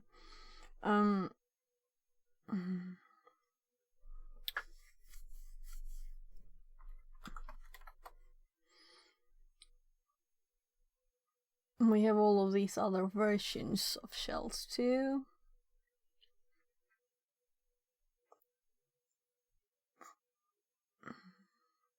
Maybe I should swap the revsh.ps1 and the other one, though the revsh.ps1 is what my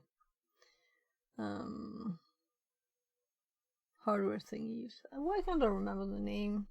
Now I almost did. The Digispark.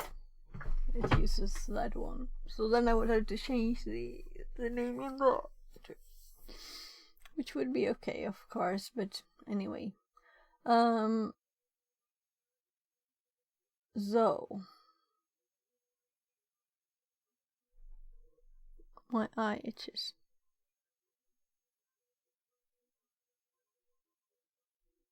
Allergy times.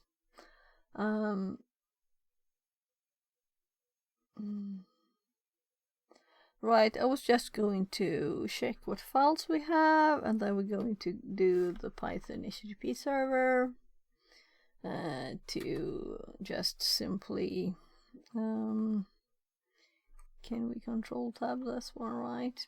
Yeah. And we can just get the file from there. But which one do we want to use? Do we even want to use anything? Because try upload a web shell.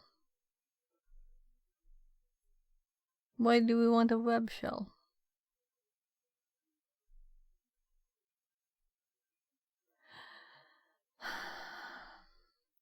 They told us first to SSH, or am I just not listening what they said?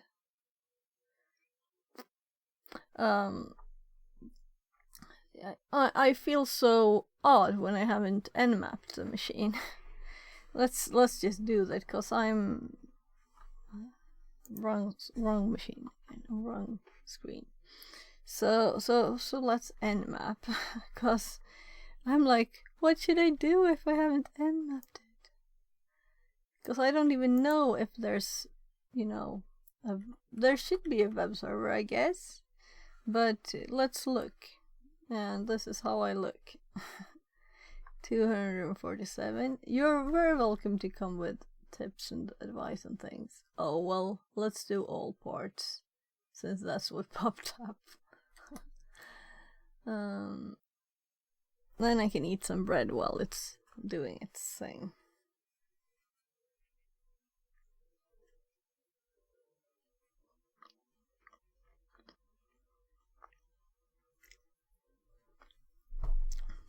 I'm a bit too sweet now.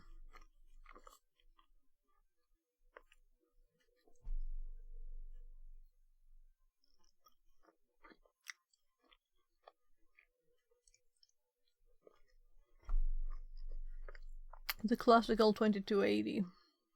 And we knew, of course, about 22 already, because we're connected.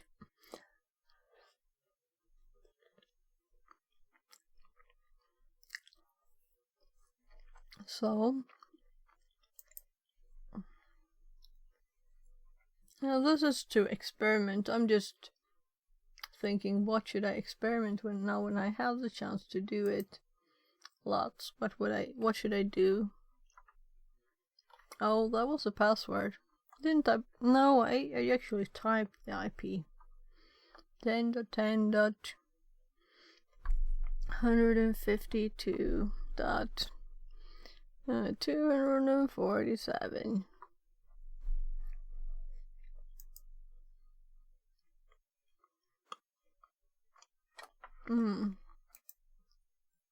And I forget to turn off the burp. Their file uploads. Okay, so this is how it wanted us to upload it. It just didn't say anything.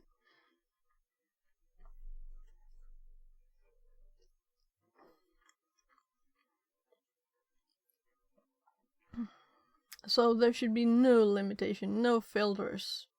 Yeah, no filters are in place. And after having done the upload vulns one, where there are lots of limitations, this feels like, why?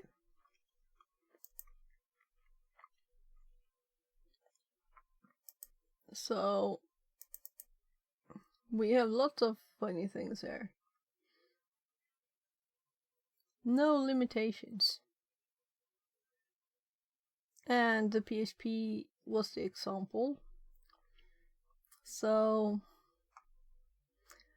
should we do like...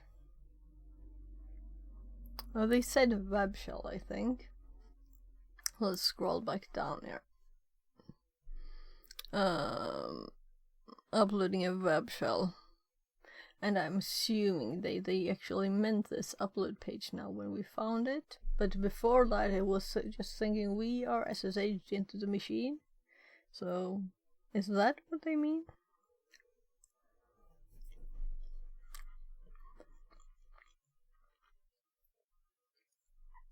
So web shell.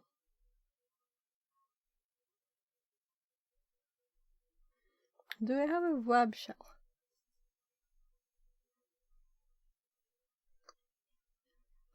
I don't know. So let's create a file here. Let's do it like this. We could nano too, but I hopped in between the files we already had. So well, I guess we just let's try our new PHP one.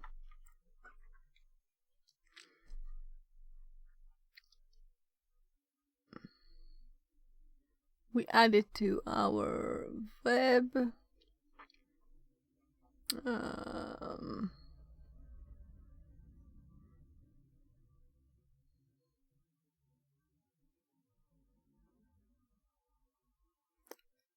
Web. Am I just blind?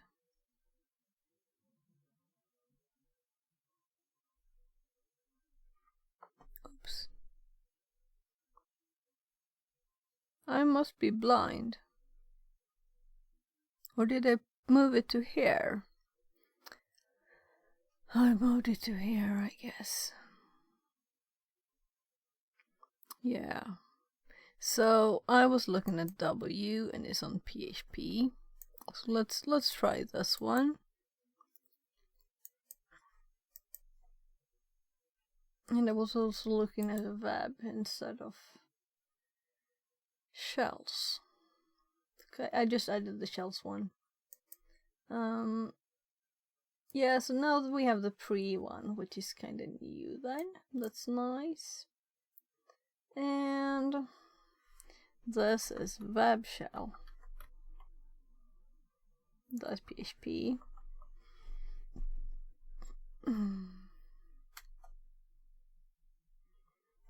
So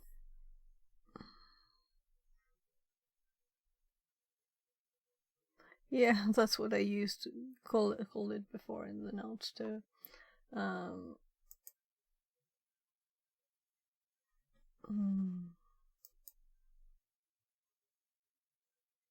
Right, I nmapped. So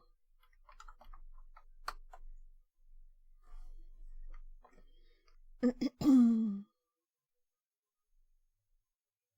I blind? Oh my god, I'm in the server. I never use the same directory for two things. There. Now I'm doing it. And it's messing things up. So we don't even need that anymore. Because I was thinking we needed to upload it ourselves, not just click on it like this. So it even gives us a link. So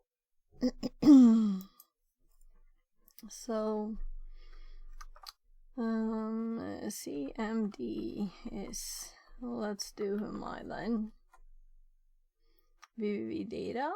So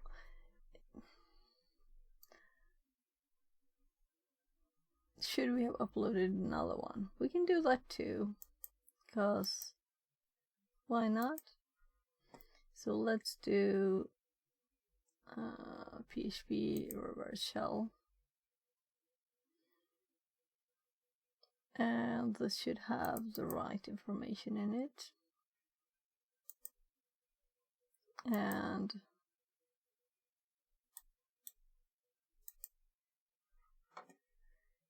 we don't even have netcat running. And let's do as I usually do. What?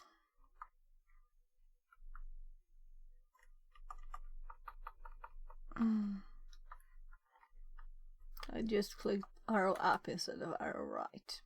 So that's why I'm kind of tired, it appears. Well, this was a very nice nice one, right?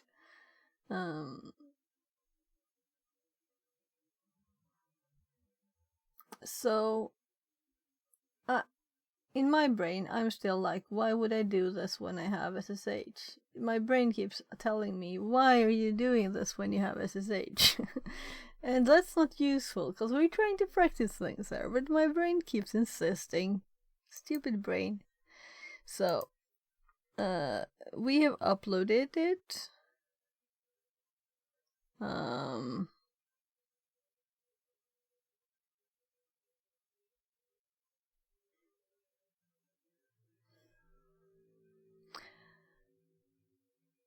Okay, so we're supposed to do this from the NetShell. Let's do this then. Let's listen again,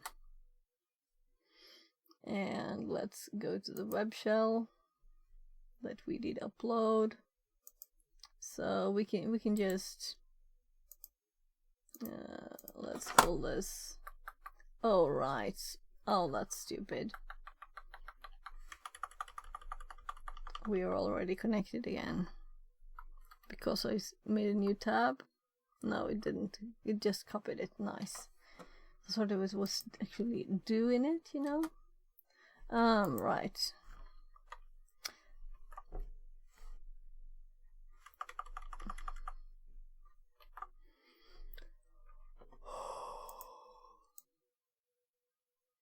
And my logic says that I should do this in burp.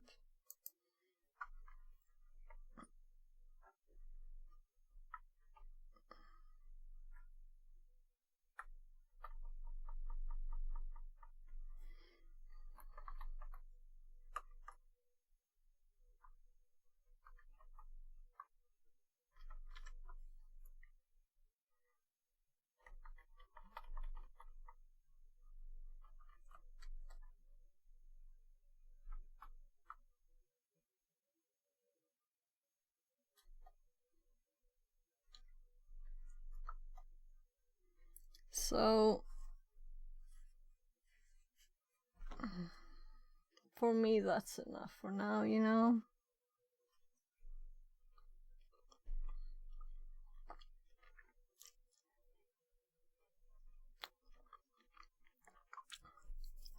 Let's check this one.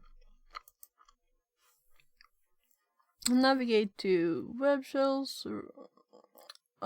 Kitty says. Yeah, we did this. Did you know the English alphabet contains 26 letters? If you jumble them all up, mix them together, and sometimes use more than others, you can make words with them. Oh my. Thank you for the great knowledge contribution today, Nori. Always great to have you here. Spectre says. Don't believe that.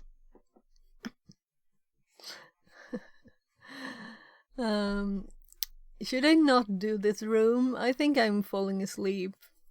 Log into the Linux machine or SSH with the credentials. Use the techniques in task 8 to experiment with the binary reverse.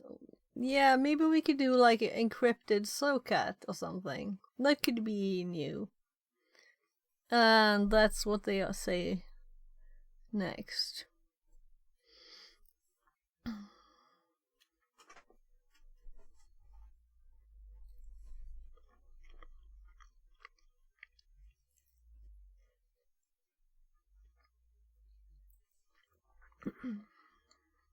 Yeah, what I would like to try is the SOCAT encrypted one. That could be fun.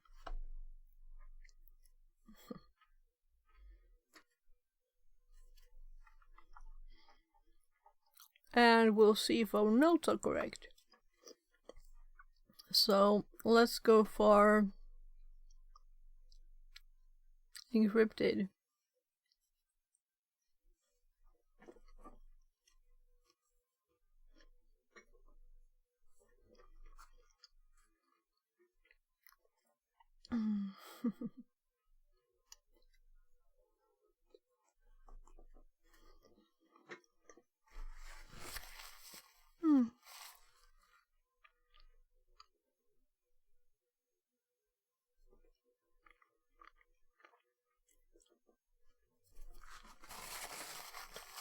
So what do you think we should do?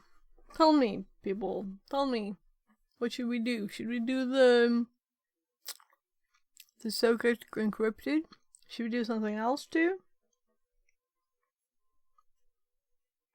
I guess what Nora would want me to do is to get some kind of voice activated thingy that could play music, right?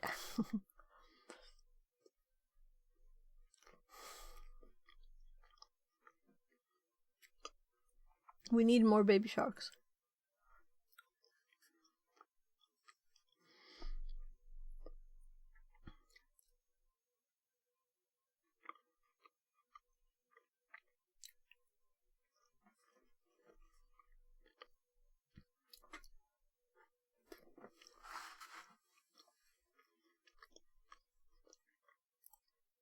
So let's generate the certificate and let's try where we actually need it so we know, because I'm kind of thinking both sides need the certificate,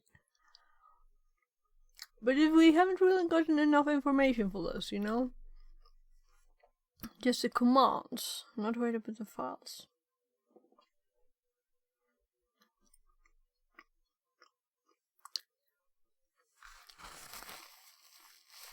Though also, the files are not in all commands, the file names. So if we assume, let's skip the web bit here. We can upload files there between you, like, you know. And this connected. Bye then. Let's get out of this. And this is now our machine.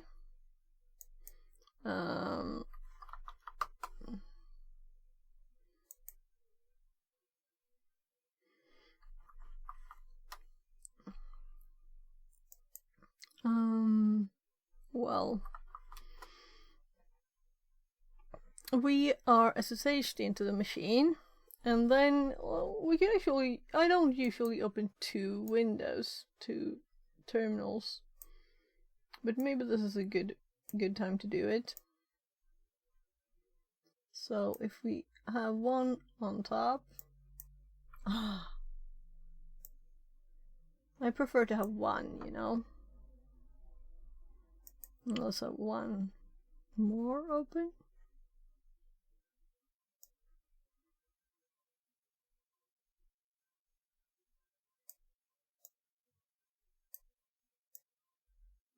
Like that. Disappear you. It's supposed to be smart here and realize that I don't want it. Nah. So we have our machine and we have the remote machine, and I guess we'll do both like this connects and this connects. One of them listens and the other doesn't listen, you know, or connects. So we have the reverse and the bind shell. But we first need to create a certificate. So let's do this on our machine. So generate certificate. Let's open. 8 handles says. Velp, I scheduled my exam finally. I guess I won't stop sweating until I take it. D. Yeah, I'm sure you will succeed. You know so much things, so I'm sure you will.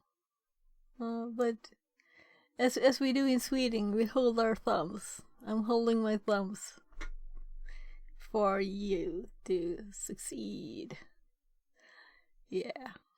So we're doing a room Spectre here. says. GG easy hate handles. Translated from Dutch. XD which exam? Hate handles says. Oh, instead of crossing fingers, I like that. Yeah. So I usually say fingers crossed to people when we speak in English, you know. But we usually say Wonder what that it we flagged hold our on their thumbs, and sometimes we say and our toes too. So we like double it, doing it even more. I don't know. Apparently, fingers are suspicious. You know. That's what it marked red. Shady stuff. Lol. Yeah, especially like thumbs or fingers crossed. That's shady stuff. So right now, we're in a like shells thing, learning room, and a lot of it is good, but we kind of at the Currently, I am testing making a one now. backup of my attack machine. Boring sysadmin stuffs. Oh, okay. So I was kind of getting bored out from why should I do this that I have done lots of times. But now I'm thinking, let's do the encrypted socket, because that's what I haven't done. So that's what we're about to do now. So I'm getting my notes up, and we're going to create a certificate for using with this. So if we imagine we don't want anyone to see our traffic, so a request, and it's supposed to be a new key, RSA 2048, and just to quickly say, in this nodes that is supposed to save it as plain text. Nodes, and the key out is the keys out. Key out, and let's call it SSH key. That's not a good name. We should have a directory for this. Let's call it just let's call it shell.key. That's our example. Shell.key, and then x509 creates a self-signed cert, and then days, well, they have 362, so we do 362, right? Because we'll definitely be using it for that long. And then we have shell dot CRT, they call it. So just confirming here. New key, RSA 2048, created 2048-bit RSA key. Nodes, save private key as plain text, key out shell, the key file name, and then self-signed cert, x509, the days, and the out of this one. So let's see. So let's actually read what it says. We get lots of nice dots and pluses. You're about to be asked to enter information that will be incorporated.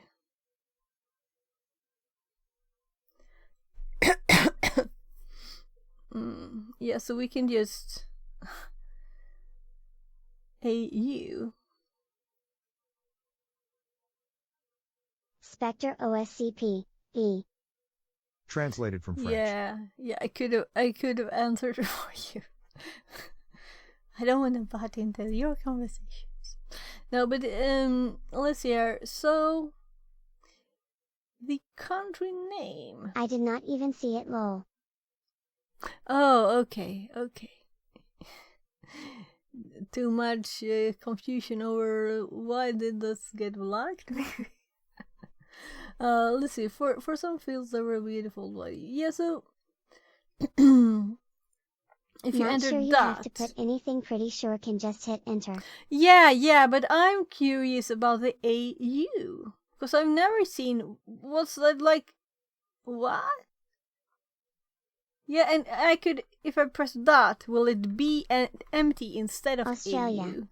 Yeah, why? I'm not in Australia, I don't think. Well, maybe. What was made in Australia, the program, you know? Some state, let's just dot this. Default for OpenSL. Yeah. Yeah, it must be very, very odd. Why would it be Australia? That's what I was like stuck on there. Let's just dot everything so we're sure. I guess that's the default, probably. Maybe I should have tried. Well, let's try it again later. My So, SSL organization cert name. info points to the NSA headquarters for log. Oh, that's fun. So let's just dot everything. We have a very funny. Okay, so we can't leave everything dot. So if we do and press enter on everything instead.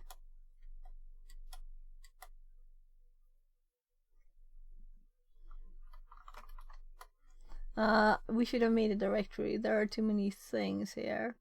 So we have the files. This worked. So dots didn't work. Enter worked. We got the default ones. Alright, I should rename those files, by the way, there. So now let's we're supposed to cat them Cypher together. Enigma says. GMGM. So shell.key and shell.cert CRT and put them into shell.pen there, and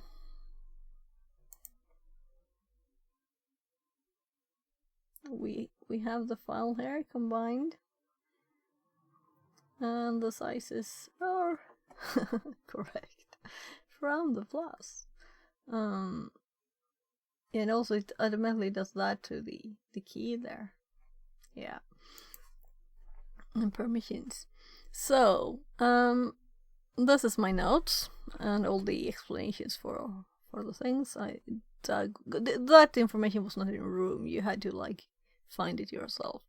So if we do the reverse shell first and listen on our machine, and the verified server is not to validate the cert, is signed by a recognized authority, because it's not. So if we just take the contents here, OpenSSL lizard, no, I should type, because typing is learning, right? I'll have to type this. Okay. I don't think I will use this. Do any of you use actually Socket? Don't you just use Netcat and are very happy with that? Open SSL. I'd love to. Also, I was thinking, will L work? And also, I was thinking, what's the help? So cat is used for pivoting sometimes. Lingalo is the new hotness. Yeah, I think I saw that. So, but what can Socket do that Netcat can't? That's okay. No help. H. Spectre says. Hate handle zoo good luck. Hate handle says. I have yet to use it, lol. Well, many times you find SoCat on a box but not Netcat. Okay, so that's useful to know, that sometimes it's there. But that's probably just CTF, right? Here we have all of the help, so I'm going to copy. I usually do this, copy the help. And then I paste it into my notes, and I get a better colorful view of it too.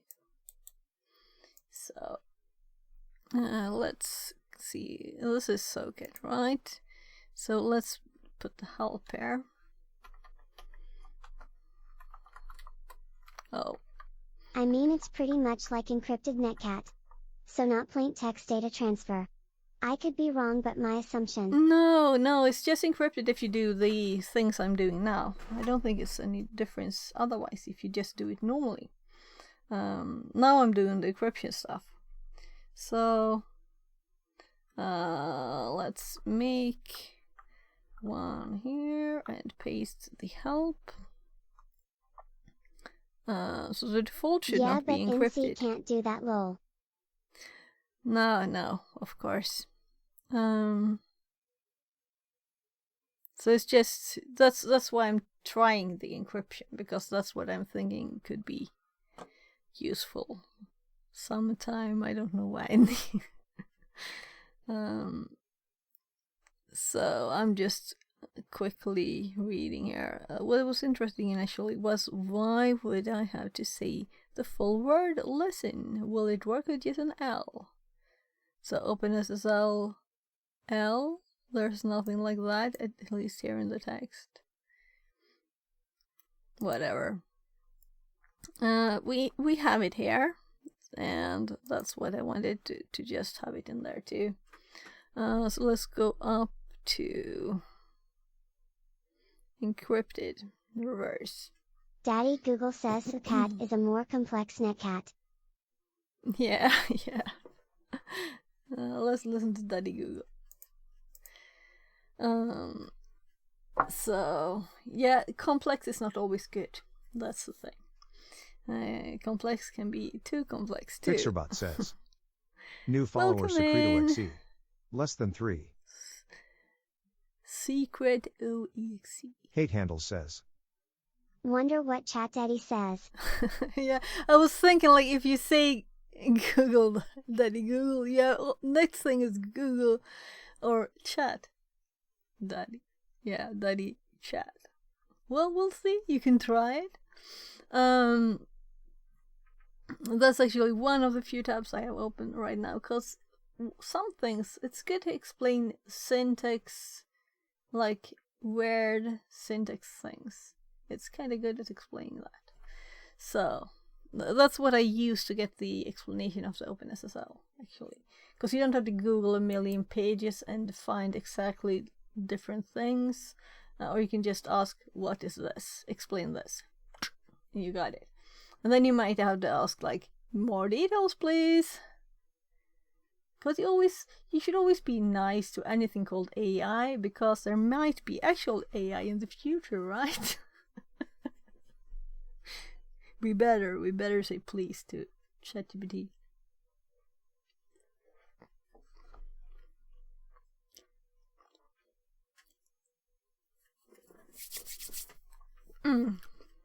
So let's do it now. SoCat. OpenSSL. I'm very curious if it's case sensitive. It's very annoying to type all capitals. Listen, colon, and then the port name. So I guess 443. And then we do cert. Shell.pem, and then we do comma verify 0, not to, because this is not a real certificate.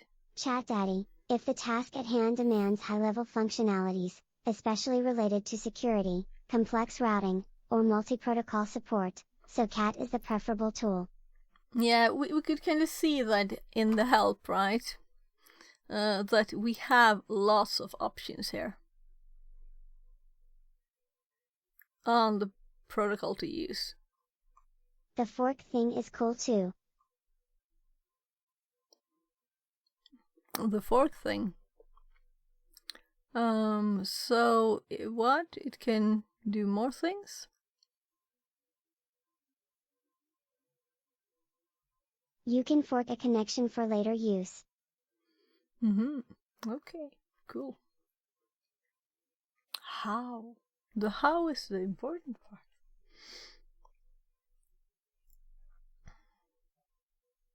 These are just the connection types.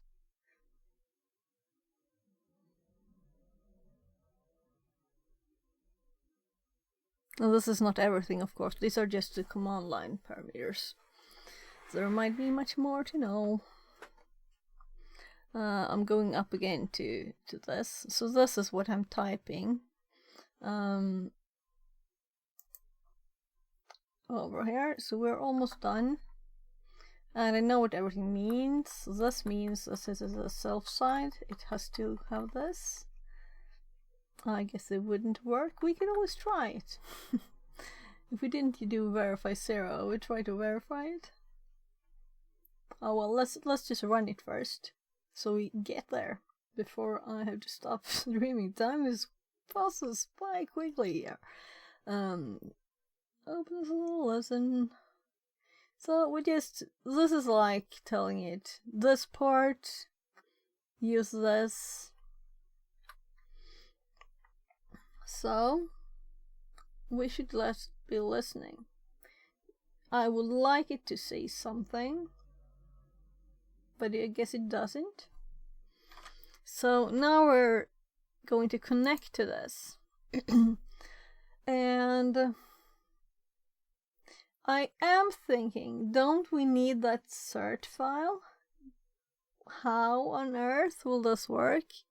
So we'll just type the command and see what happens. So let's do socket, and we are open SSL again. And now we need the IP to 10.18.21.236 and colon port, right?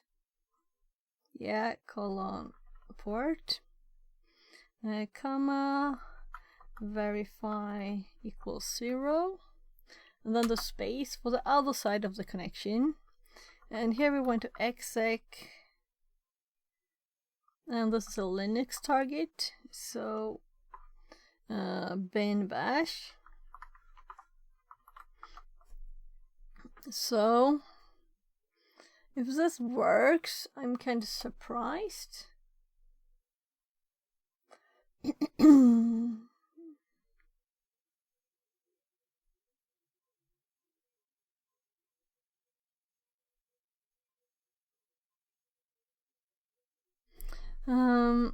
Let's just go to the actual page, because I think I spelled wrong in there, but I didn't when I typed. So I'm starting to get unsure. No, here, encrypted ones. So, this is what we did to create this. And this is what we did on our side. And to connect back, let's just make sure. Verify 0 dash. And then we do OpenSSL colon IP colon port comma verify 0 space exec colon bin bash, and we get this this error message, and I'm a bit curious how this would work. So let's just Google the error.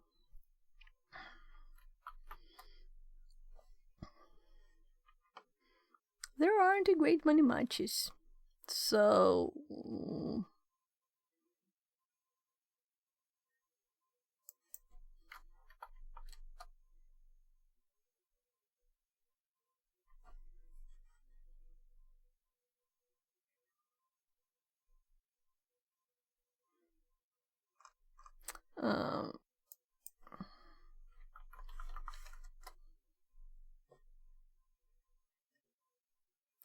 so anyone with tips? So let's do SOCAT as, yeah, I know what the error is.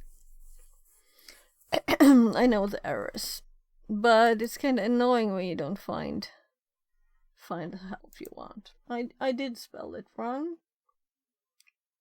Look.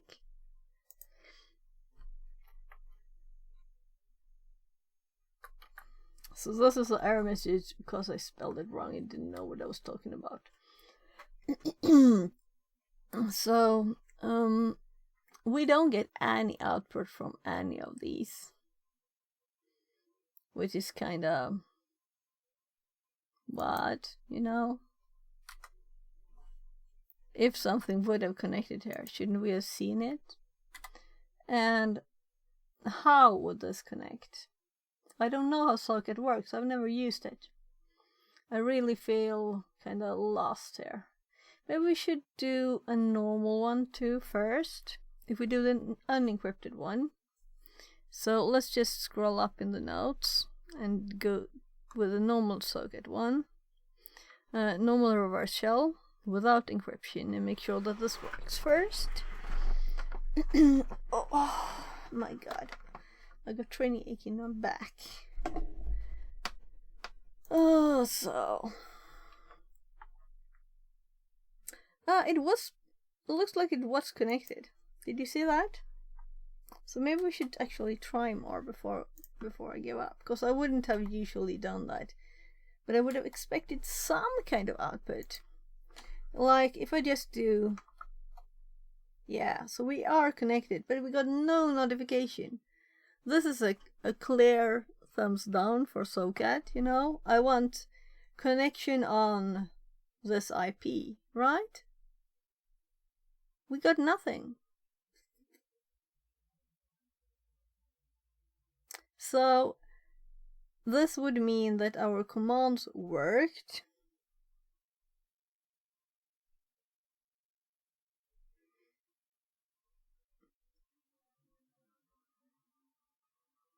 And I don't like the not output. So let's, before I scream at SOCAT, let's see if there are options for like getting information from it. Increase verbosity. Yeah, we could increase verbosity with DDDD. 2 are recommended. And we could also do D and a number, which sounds much smarter.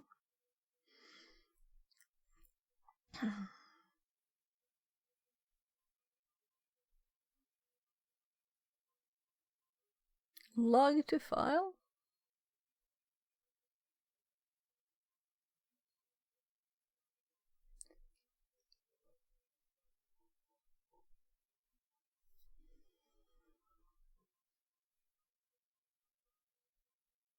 Well, let's add those D's. Debug, I guess. So if we abort this one, the other one will too. Then we run this one. And I don't even know where to put the options. Yeah, at the start. I was kind of expecting that, but you never know. So let's start with this, the suggested DD. There. And then we do this one too. With the suggested DD.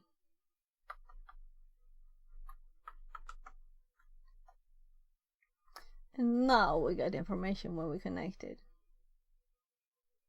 So this we had before, listening. And then we got the accepting connection.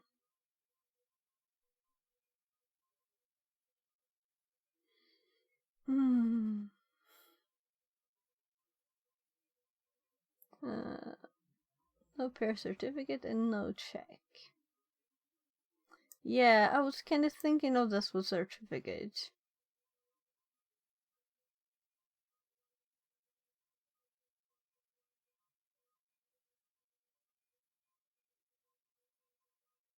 Let's actually do it with 4Ds. And we didn't get any output on the top one, so let's just increase this one to 4Ds and see what do we get now. Oh, that's much. Debug info. Okay, this might have been overdoing it, right? Let's just stay at 3Ds. So now we got socket by we got a web link to the creator's site.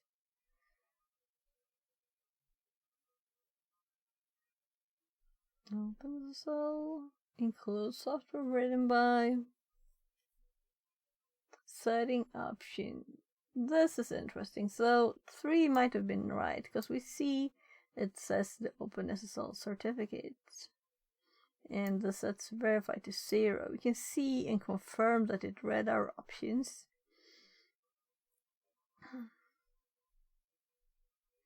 And read bioparams. Error. Result no. So if we now run this one again, we should get lots of more here.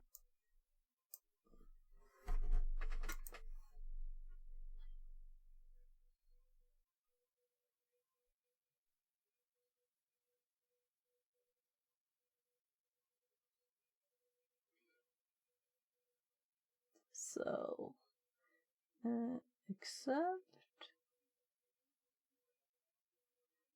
accepting connection from, permitting connection from, no pair certificate and no check. SSL proto version used. SSL connecting using. Connection compression expansion. I guess we should actually look at the traffic to compare these, right? That's the only thing to do, but I won't do that now. I won't do that now. This is good enough as this test. Now I have seen it and we tried it.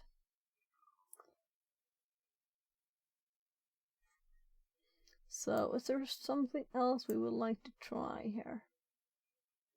So if we abort this one first, and then we got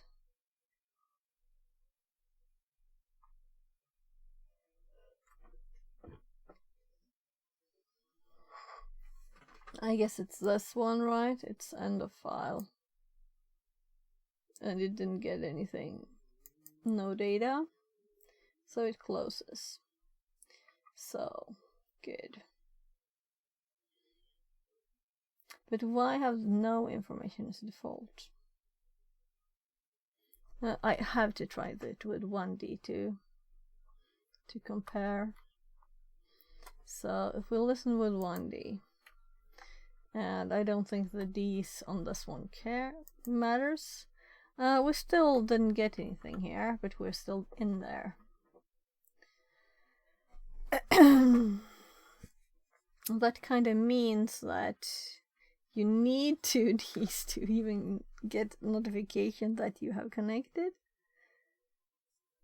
which is kind of sad.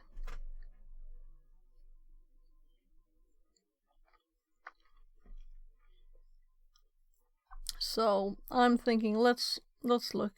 Was it anything else we could learn from this one?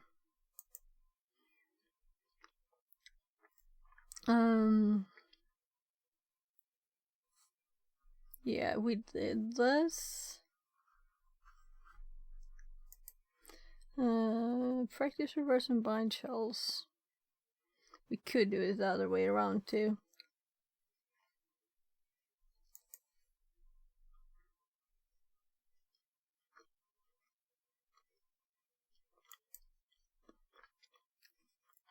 If I had never seen any kind of shell and not done the upload vulns one either, I would have tried more things.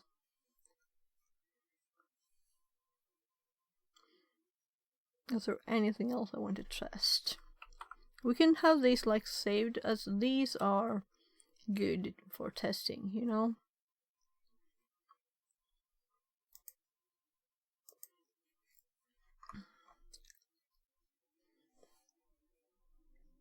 I'm thinking we should try this one, but I don't expect more informational output, and I won't remember these commands in my head. And I have already analyzed like the logic of them.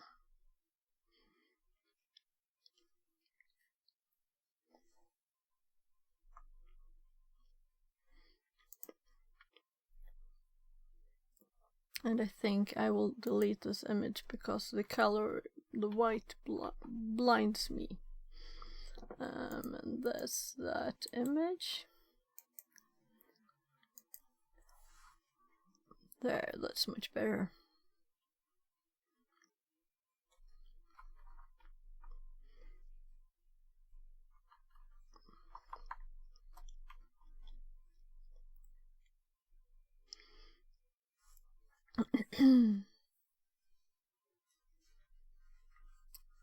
So,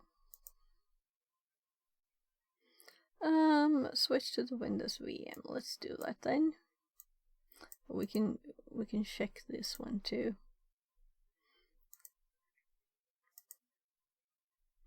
And I guess we need to stop the worst one, right? Terminate. And start. And of course it hopped out of the connection there. But with no information again. No information, just giving us the prompt. And this is still with 1D. He didn't give any extra information. Oh. So 2Ds was recommended.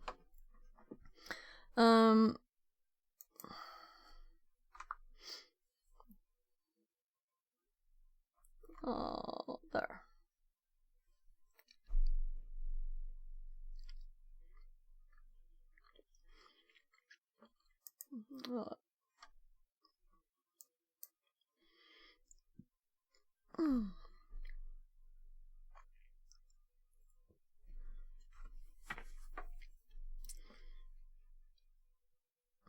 I'm thinking, will I want this saved?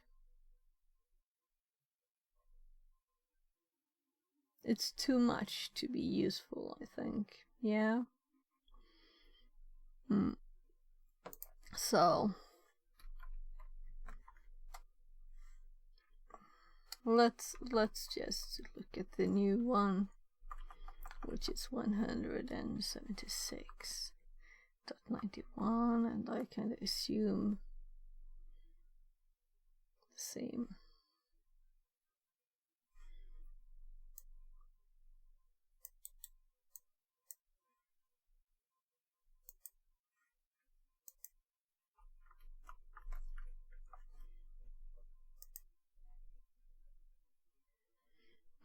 So the only thing, we had a penguin here before, so they've got the same thing. And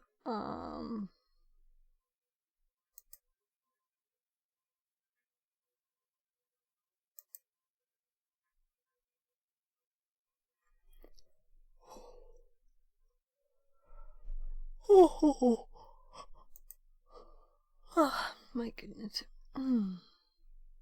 So, try uploading.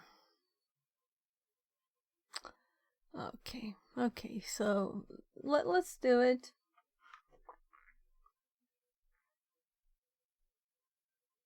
We have it easy accessible.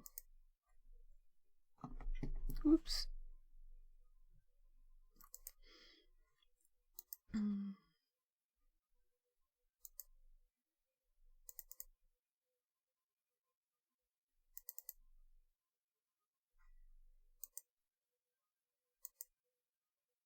And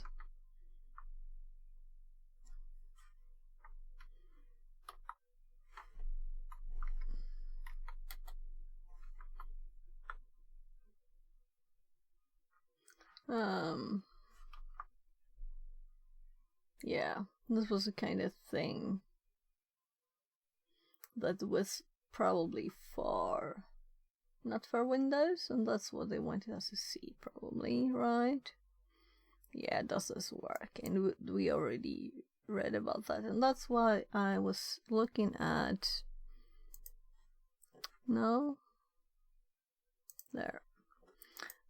about alternatives. I think this one said it was for Windows too. So let's skip what they're doing and just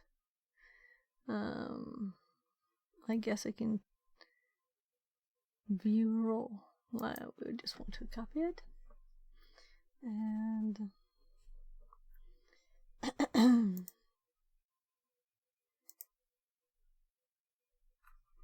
let's paste it. Though I guess why would I want this? Because it's a PHP. Yeah. Is it because it's a PHP? So if we save this one as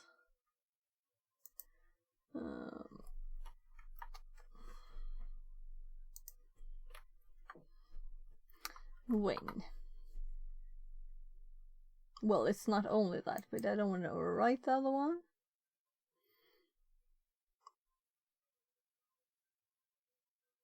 Okay, so this is an updated Pentax Monkey, but it's okay. So if we go back and browse and upload this one instead and submit, and we didn't change any information in it, right?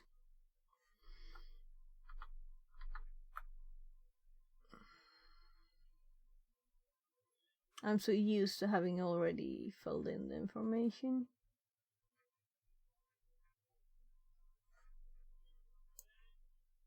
Oh, my kid is calling. I'll be right back.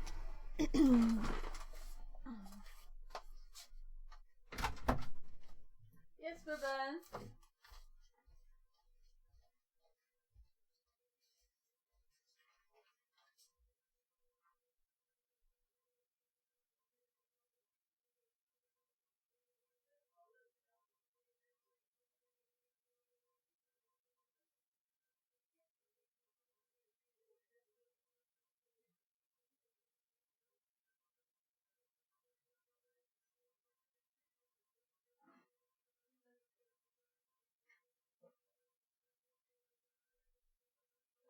Burger place. With 2 burgers.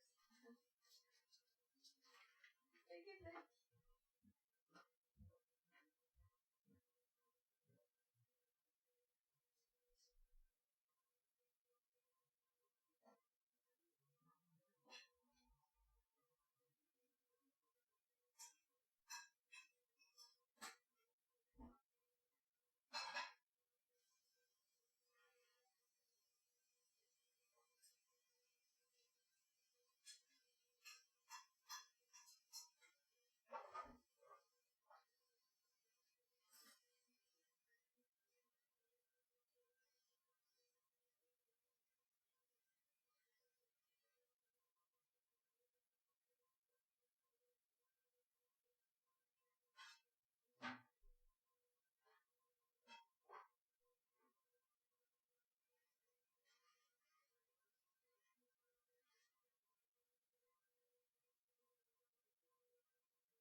Hello, bye.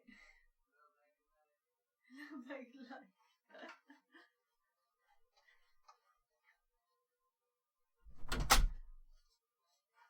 I'm back. So sorry for running away, giving him food all the time. So there. Let's see now. Yeah, so we pasted this other one. So let's see if this one. Ooh, we need some settings, right? This outer null, port null. This other, this port shell function detect.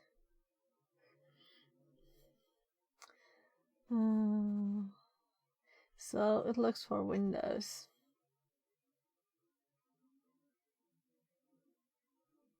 And if it's not Windows or Linux, it doesn't understand what it is and says bye-bye.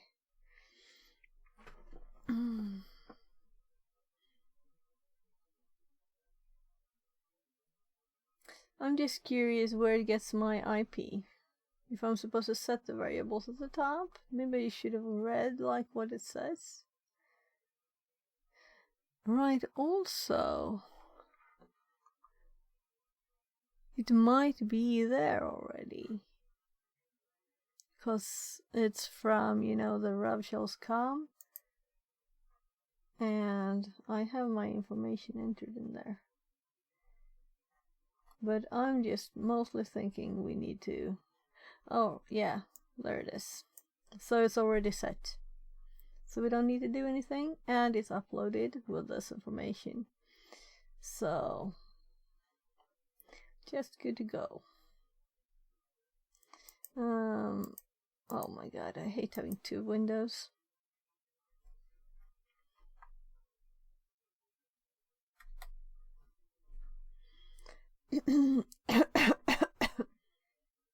Oh, look, it actually did something there. I didn't realize.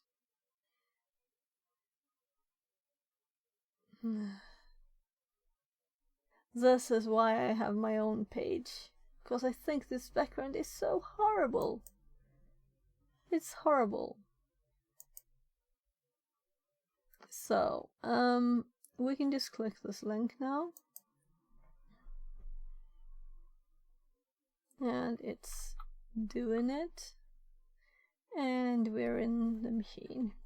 So now we have a new reverse shell for Windows added to the repertoire of what we will have on the machine.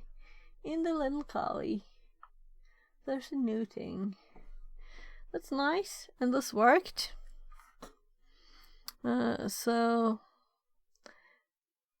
he's modified it to work with Windows too, I guess, without reading any of the code. Upload a web shell on the Windows target and try to obtain a reverse shell using PowerShell. Yeah, I've done that.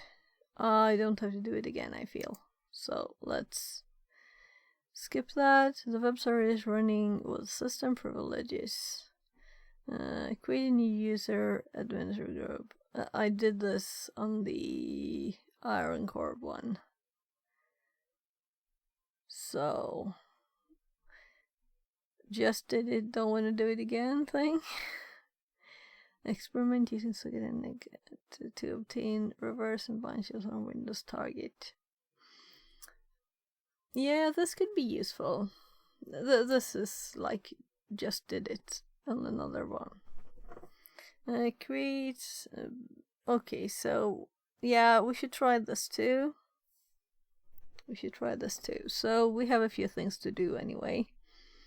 I've almost never done bind shells, and this is a Windows after all too, so there's a bit of new things we can try without having to repeat ourselves too much. So on a Windows target bind, we do this, and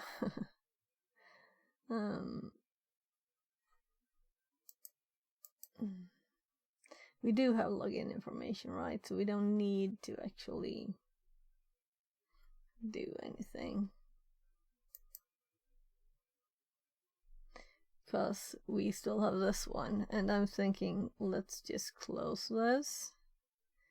And this one didn't actually finish. So what's it doing? It's just not doing anything. Is it the right IP? 176.91. So if we just do the simple one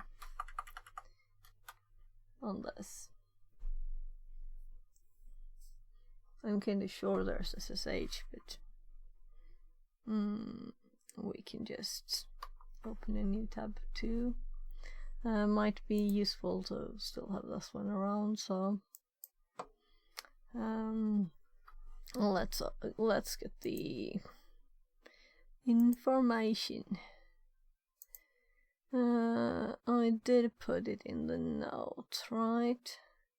So it is annoying. I used to have just one obsidian, and then it was here, and now I have two obsidians like this. So I guess if I close this one, it still won't be here, it will be separate. That's annoying, right? If I click here, then it opens. So not having several open, that confuses it too much. So now we can easier get back to where we were. So what I was looking for was we just added this. Let's just delete this then, because we didn't put anything else but the login information. And then we actually need this instead. Oh right, it was like just the same password. So let's go back here. Let's do SSH. And now we were administrator at, and of course I very much remember the IP address, right? Or should we do RDP? That's what it suggests, and that's what we don't have to type for. So yeah, I'm starting to get lazy here.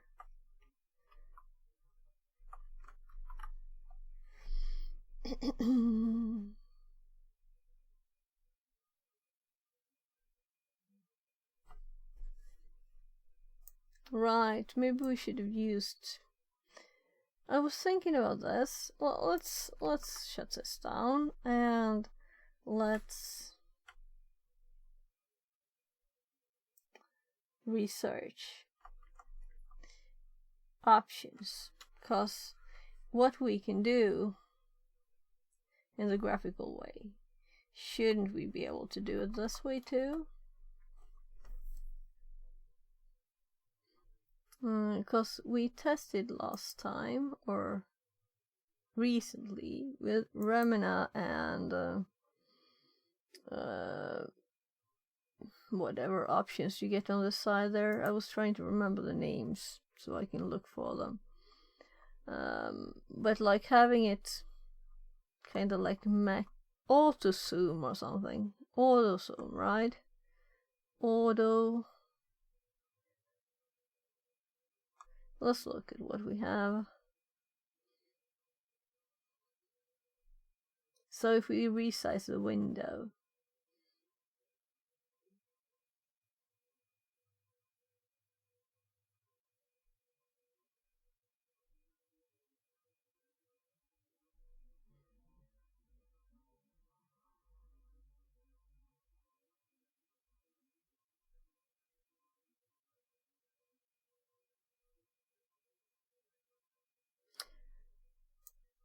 There, this is it.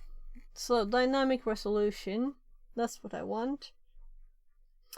And last time we also used this in combination with the zoom. So I actually didn't use this, but since I'm streaming, I prefer to have it stretch instead. But this is a dynamic resolution, and I don't have this at all in my notes, which is kind of useful to have, you know. So let's make notes for X3 RDP. Trying to make it sound like it was rhyming, though it really wasn't right. So I guess this is mostly for Windows. I guess you can RDP too. I guess I should research that, but let's...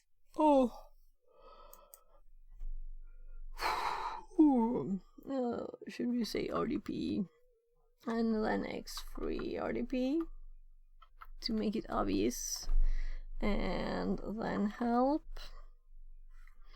and of course, and let's put the help in here. So I'm just going to copy the help here, and we're going to lose what I had selected, but whatever. It's kind of long though, so it's nicer to read when we're in there. So let's paste it here.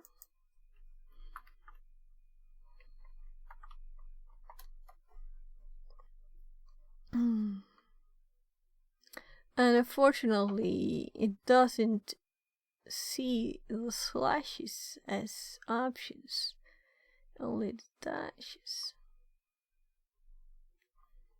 But it was on D, right? Here we have dynamic resolution. Oops. So dynamic resolution. Let's copy that and then see if we find anything more that's interesting. This is too tiny, by the way. I guess we could fix that, right?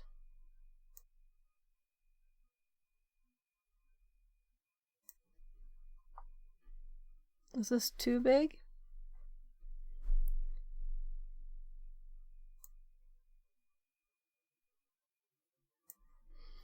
Like this, so.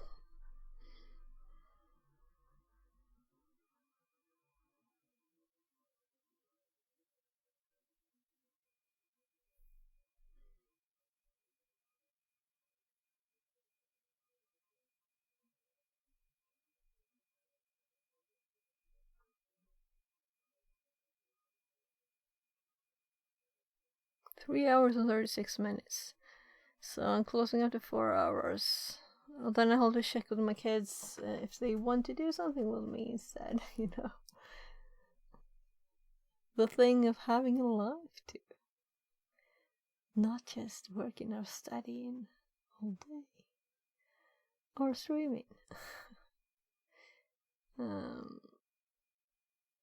So I'm looking for zoom now, if I have something to zoom.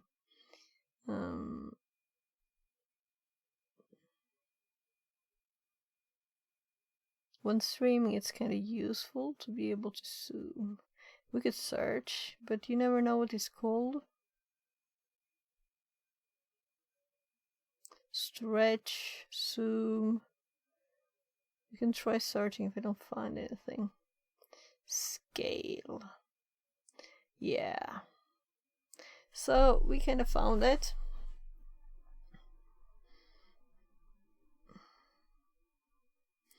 So let's go back down here, but just paste the one we already have copied. So we have dynamic resolution. And let's see, we have scale.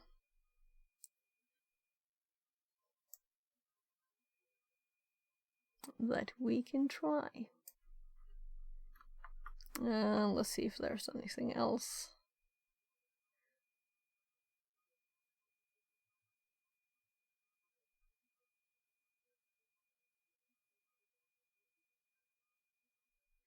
Because it's annoying to have to, in a GUI, keep clicking the same buttons, and how to use a GUI at all is also annoying.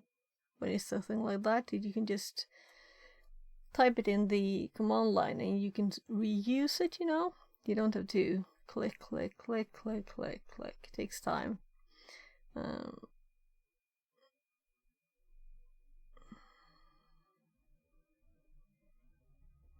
So let's read their suggestions. Audio output redirection, media. Nah, that's too advanced for us. We just want some simple stuff. So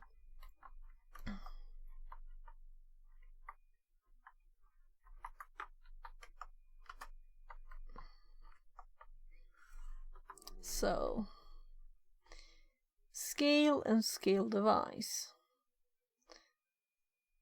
for App Store applications. That sounds off, right? I'm also curious about this being optional here. Just scale colon. Let's search also for like zoom. Scale. And we have these scale ones.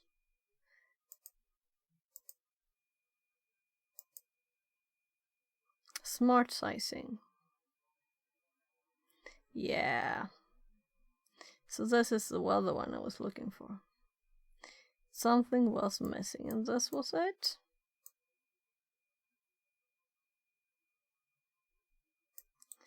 There.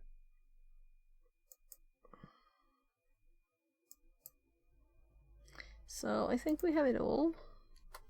We can remove this one.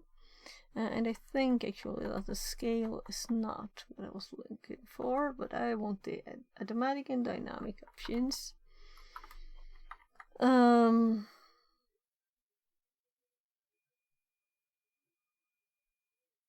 Let's just start with the dynamic resolution, and alright.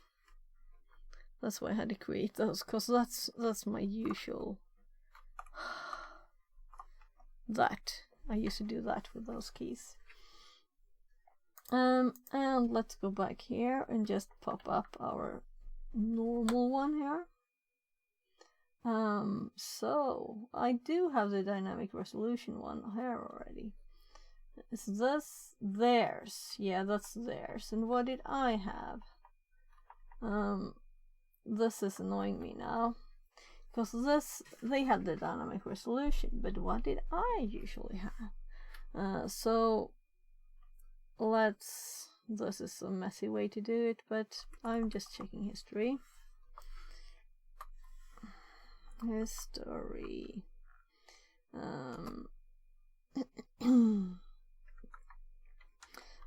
Graph. And we can see that I have not been using dynamic resolution or clipboard or the cert ignore thing that they added.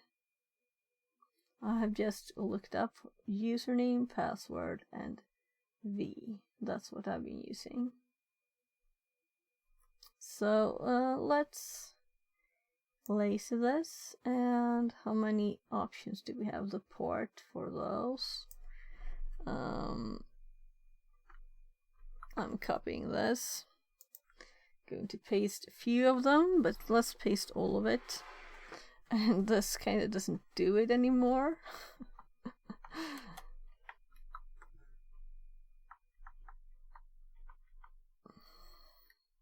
So, this one, right, I was working, I tried a different ones. And then I realized that if I used those, and this is not a good one, it doesn't manage domains. And these are just the same, right? It's just somehow the port too. So we should probably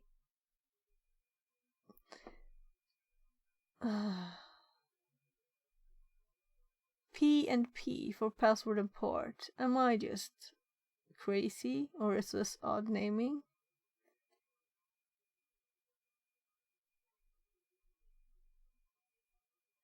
Let's look at the help. I'm confused.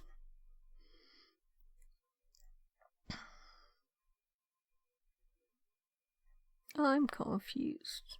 Confuzzled. So, P password. So, what about the port? It's port. So, the ones at the top where I tried to do P and P, I think they worked. I think they worked. I don't remember, it was too long ago. So, we don't need to save any of those at least. And this one we will need to, let's see, there, so we don't miss characters. And this one is like the same, right? And this one, let's also skip the line number there. And so, oh, that's horrible, but let's assume. So, I'm thinking the sort ignore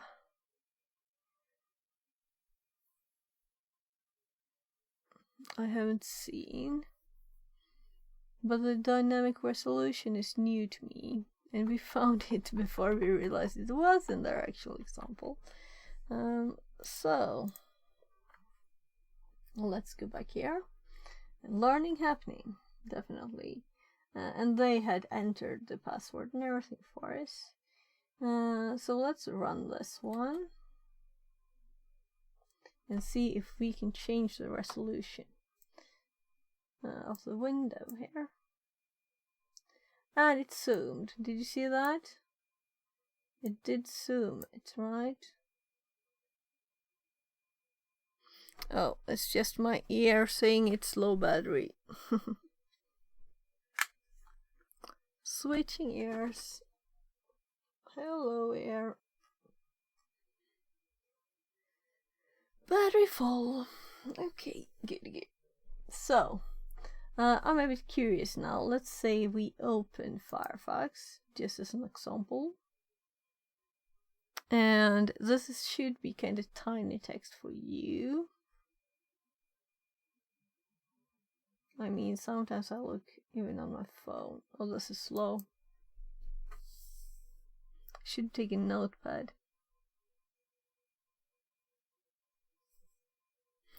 I'll eat meanwhile. There's white. This is why I don't want to use GUIs, if I can avoid it like that.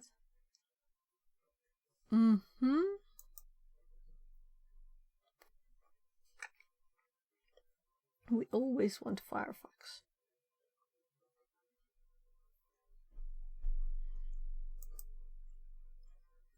So this window is maximized. So if I switch the size, it resizes. This is nice. But if I would want to change now how it's multiplied, I would have to close this. And let's see if we can do this. But first, let's just start it with sort ignore off.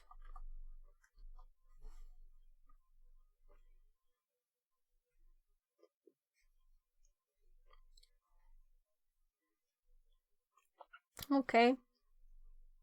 So that's the use.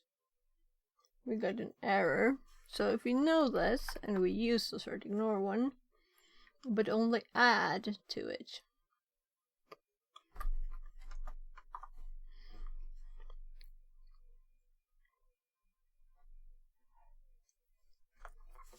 Scale. I'm typing on the wrong screen, am I? No? That's odd. Scale.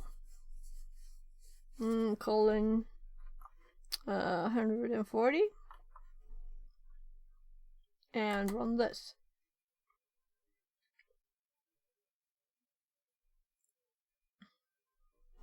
So now we have a bigger size of things. We can just maximize this, I assume. And we have this full window. And we can read the text even on the stream, right? So that's kind of nice. I like it. And I learned stuff.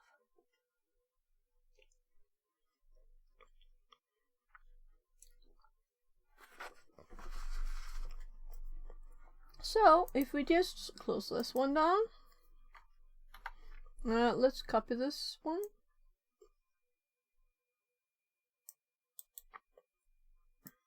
And I'm going to paste it in the notes.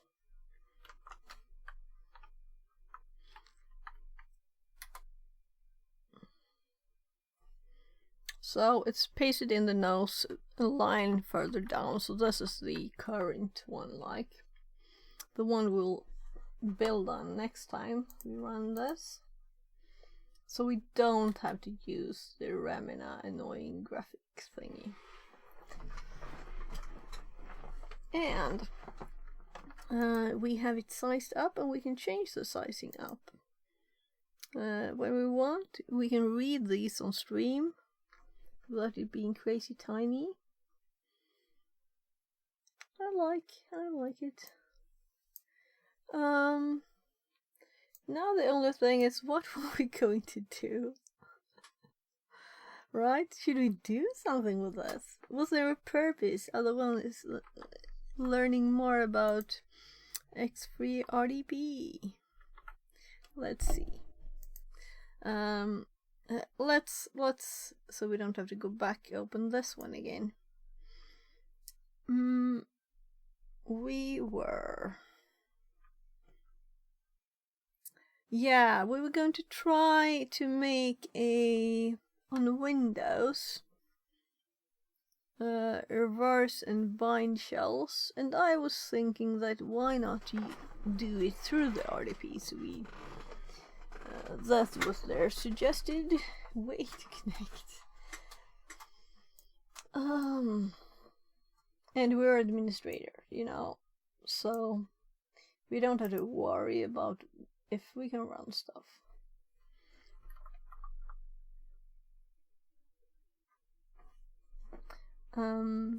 Let's run a normal one. And this font is still kinda tiny.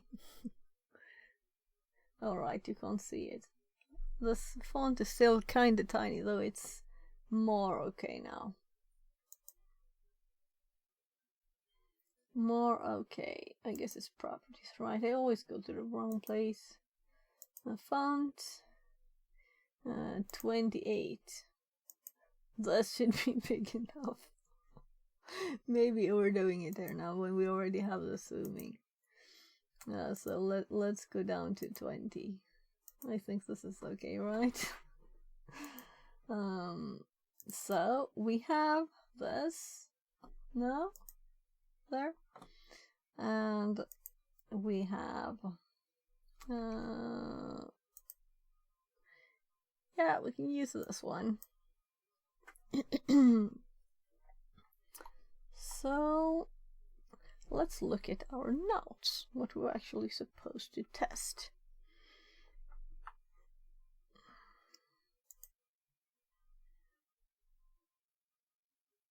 Let's do a bind shell.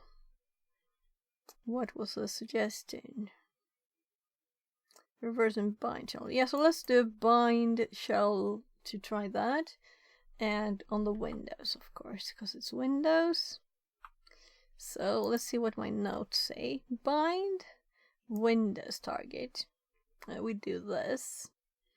So since I'm selecting bind, I shouldn't do the, oh fuck, sorry. I deleted all of my notes by mistake. So because I was in the wrong window and I just held in backspace. But it's back, I just undid. Oh, sorry. Clicking with several fingers.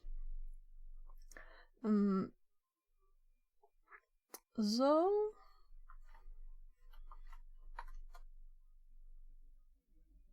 we're going to start with the other one here, and we're going to do Netcat is installed. We know that already. We could always like check that it's there, and we see the E option too, which is already, it's always there on Windows. So let's do NC LVPN port. I guess we keep doing 443 E and cmd.exe there. And they always go different order, the letters, right? Because in my notes I have PN, not NP. Port E cmd.exe. So okay. Oh.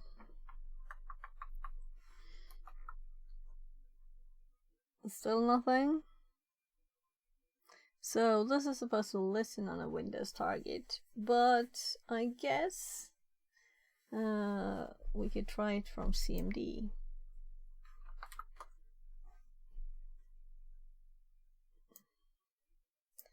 Should we actually care about the size? It's not much. So NC LVNP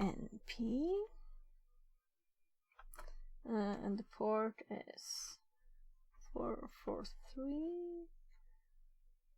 Invalid port. I didn't read that error message, but yeah.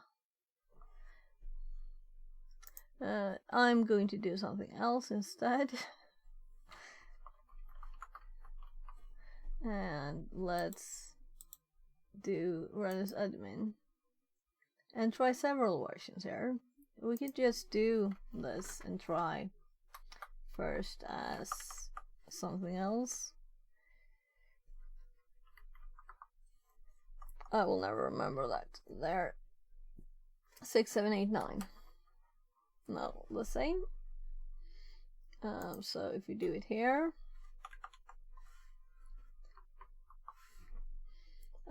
E cmd.exe, and there it works. So the problem was probably PowerShell, but let's check if it's working in the administrative PowerShell. So NC LVNP E cmd.exe. So we have two listening on the same port. Okay, this will be interesting. We have to keep this to try now, right? I can't change that.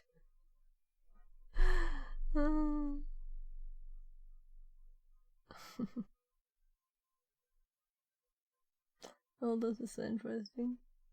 I didn't see that before.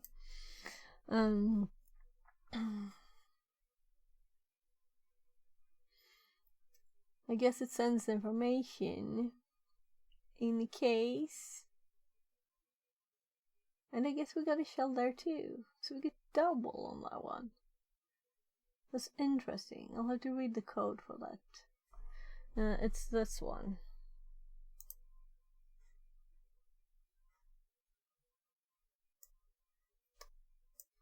This one. Interesting. And it didn't seem that long either. I'll have to read it. So, to go back to the notes, we do this on the Windows target, and this is just for a Linux target that doesn't have E, or yeah. And then with our machine, we just do NCIP part. And I have not really done this. I've always done the normal reverse shells. And I guess the reverse means they're actually not the normal ones, but for me, they are the normal ones. So, not the challenge, but we can have a cheat sheet up there. 176.91. And the port is, I'm very curious what will happen now. It will just, yeah, one of them took it, and it was the first one. So this one should really have had an error message, right? Because it's not really doing anything. Let's exit it. And also, it's another user, right? So that could be, no, because it's not, because we're actually logged in as administrator. So the CMD one worked and the admin partial one worked, meaning this one needed less permissions to work, because this is not an administrator, we're administrator. You know, but still, I guess maybe partial kind of like you're administrator, but you're not using it as administrator, so that's why. Might have to look into this more. I'm just getting another bread, and it's 4 hours, right? Yeah. So in a bit, when we finish this, I'm going to check with my kids if they want to like take a walk. One of my kids really have problems going outside, so taking a walk is not like an easy thing.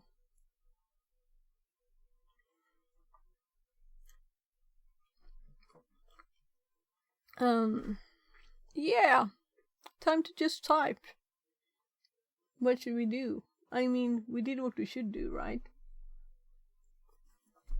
We could always try this.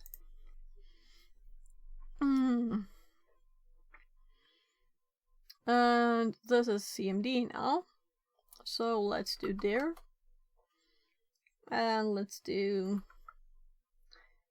we can do just C, well,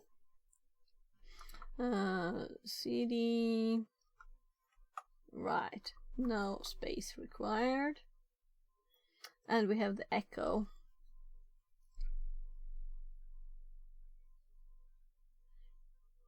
Let's try just cause, yeah.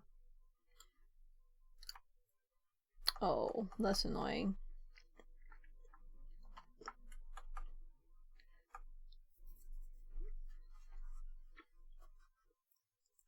Seriously, I'm thinking, what else could we try, you know?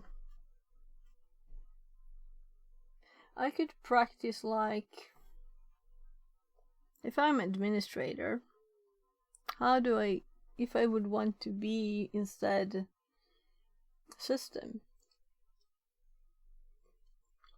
how would you get to that? I am not good at this Windows stuff, and not being the admin way.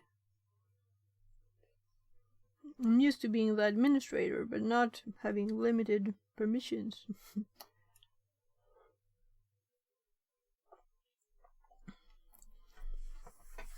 But you're never really system, usually, so. Let's just see what next challenge we had for ourselves. So this, we've tried this enough. Create 64-bit Windows Media Player. Alright, it was using MS Console. That was the next one. Did we do that enough the other day? I said it's a Windows one, this one. No, I did that too.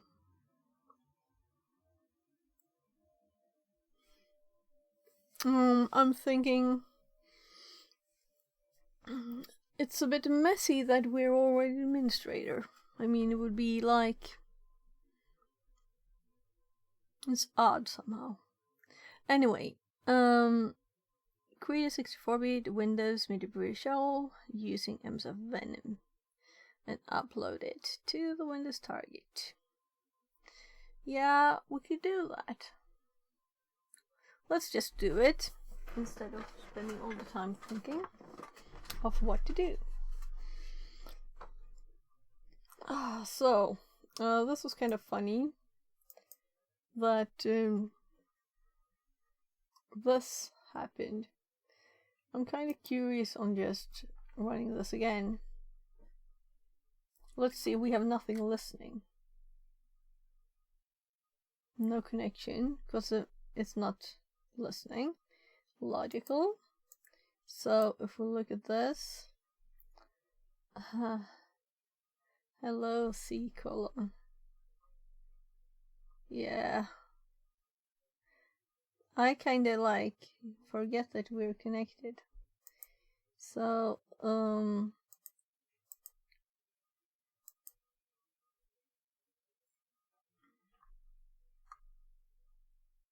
all right, so we got there's no SSH, there's just the RPC on this one. That was one of the things I was curious about.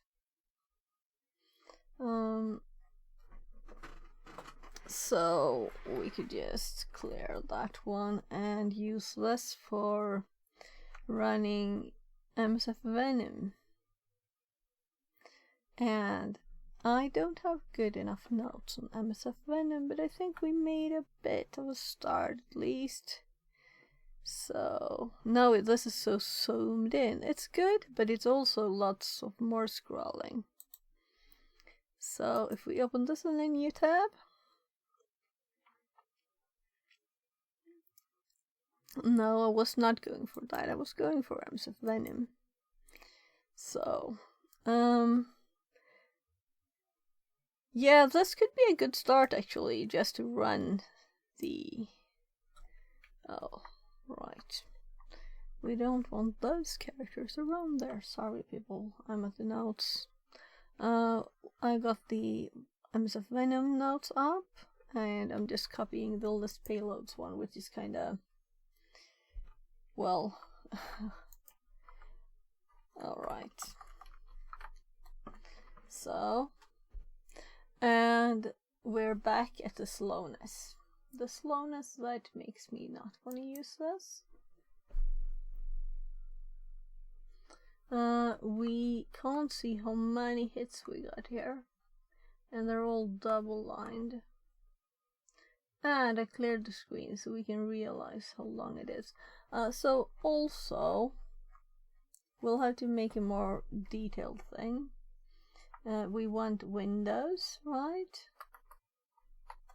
We want Windows, and we want x64, and we want MediaPreader, and well, let's do that. And the slowness happened again.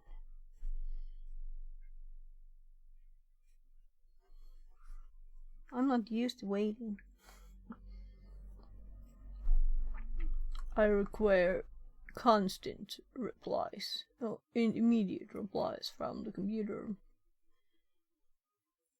So we have bind ones, we have reverse ones. How on earth bind?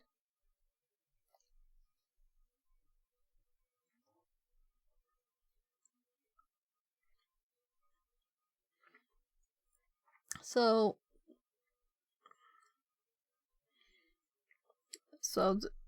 it's set that we're going to use MediaPreader for this.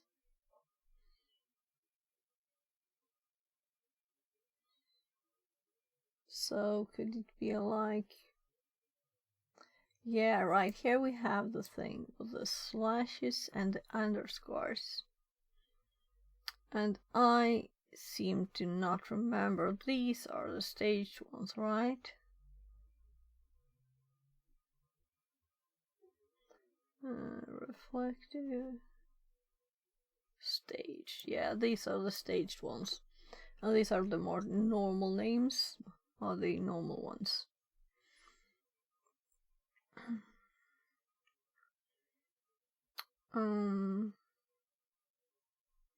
I guess we do the staged one, cause why else use MeterPreter even? Right? If it's supposed to be any use in it.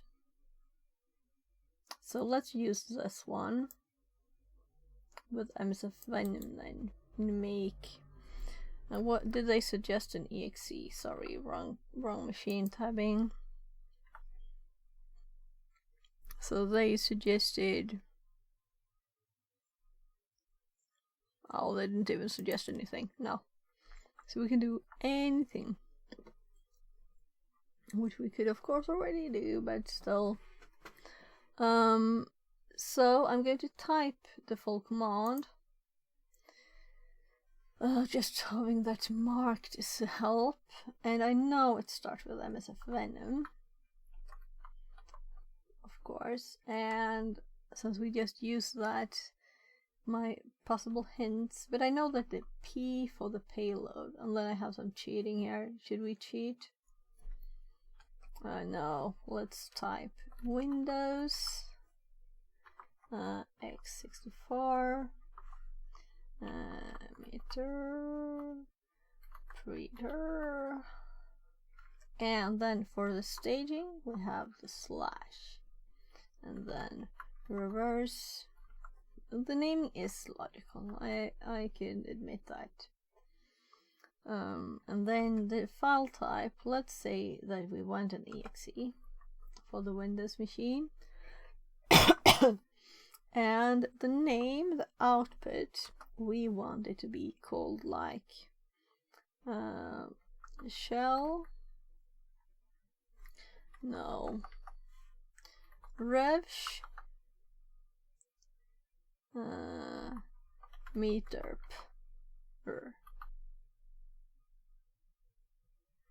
Like that. I think. .exe. And most of the ones I already have use all the same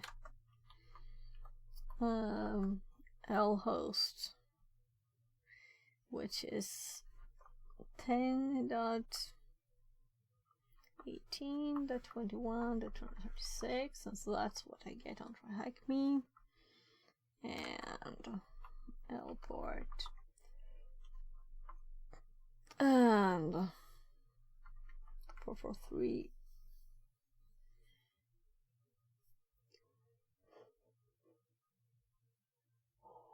Oh, I should disconnect the old ones, but now we used like 6, 7, 8, 9, right?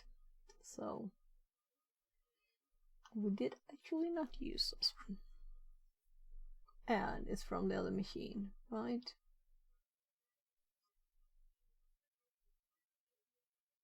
We did a bind, right? Yeah. I'm like, what did we do? What did we do? Maybe it's time to like finish this up kinda slowly. Also, we didn't actually copy the help for this, for MSF Venom, into the notes. It's still all empty there.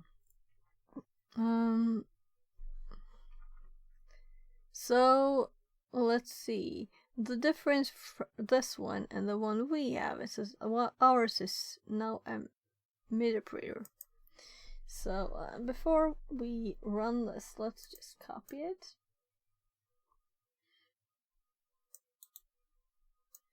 And let's put it here too, so we have another example. This is a more usable example for us because it has IP and stuff we use. And I'm trying to use my old shortcut again. There it is. And this is also a hint that this file that I will keep on my machine is that one. Right, maybe I should actually have I guess I can move it, but we could also put the full path. We want it to be in, this is a good test too, we want it actually to be in shells there.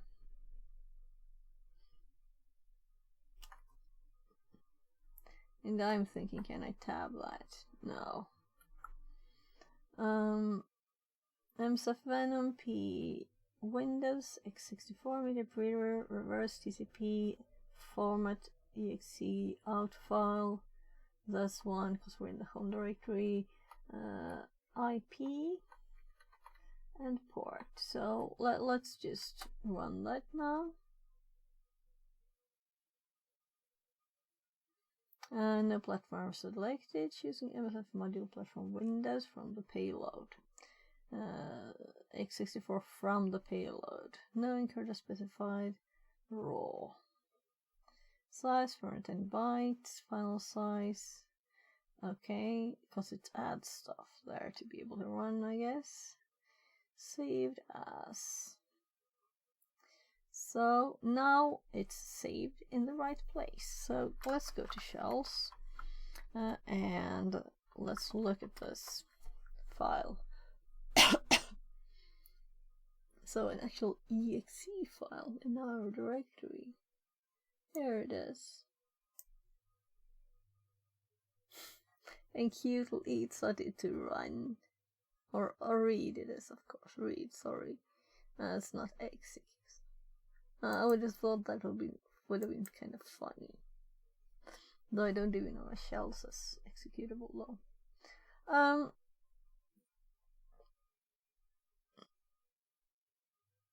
So, should we take the opportunity? Well, I wouldn't save typing from not typing MSF Venom help and copying all this. Oh, that's too long. And we're going to paste this in the notes. There. And I guess this is kind of too much, right? Too tiny. Well, we'll see if this is good enough. Tell me if the text is too tiny. Okay, I hate it when people have too tiny text. This is very much a bit tiny, I think. We can fix the green bit at least. So, there. So we get all of the names. Stuff. Well, we can also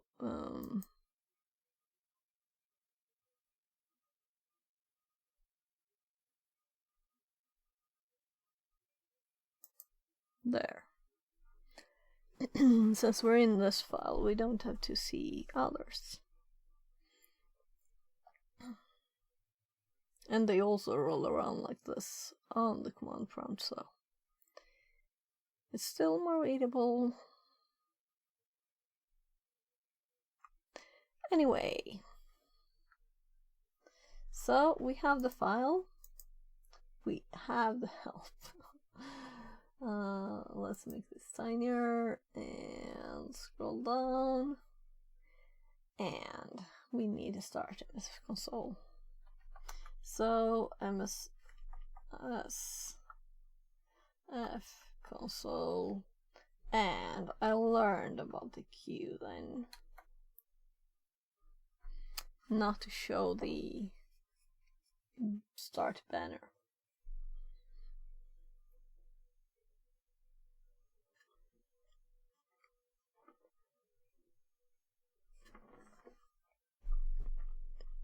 That was kind of quicker than last time, at least. What is it called? The standard, you know, getting things. I'm trying to remember instead of checking.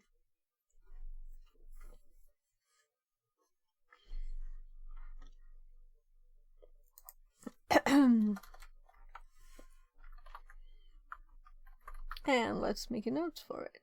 So receive meter creator shell with MSF console using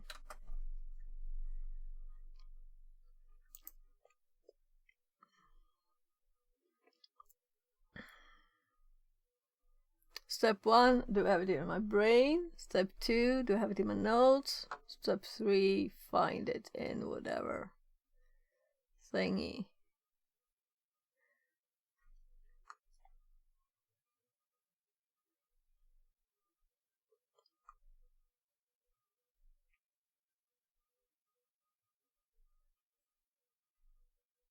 Because if it's not in the notes, it should be, you know? And maybe I can't find it because I don't have any headers or anything in this. But I'm kind of feeling it's at the end of this.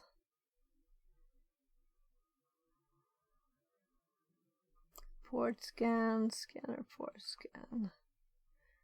No. TCP info run. Oh gosh, all the searches. Yeah, all the searches.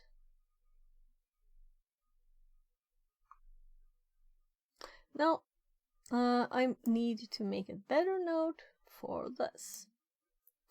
And maybe we should have it at the top, because this might be what I would use it most for. Receive meter creator shell with, and I have it in 2 places now, I'm aware.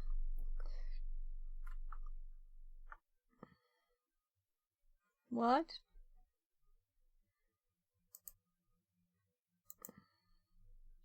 So multi-handler, this is what I was trying to find in my memory. I didn't find it. So let's there, and also here, but here I'm thinking more this way,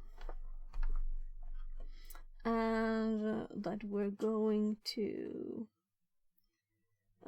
so if we do just use, oh, where am I typing?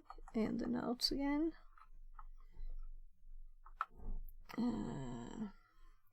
Use multi handler. Is it just like this? Yeah, and it's automatically the generic reverse TCP. And I think they might have switched to the Windows one.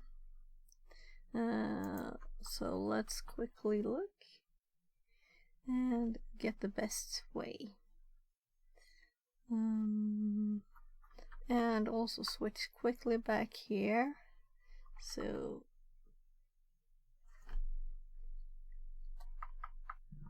use multi-handler, cause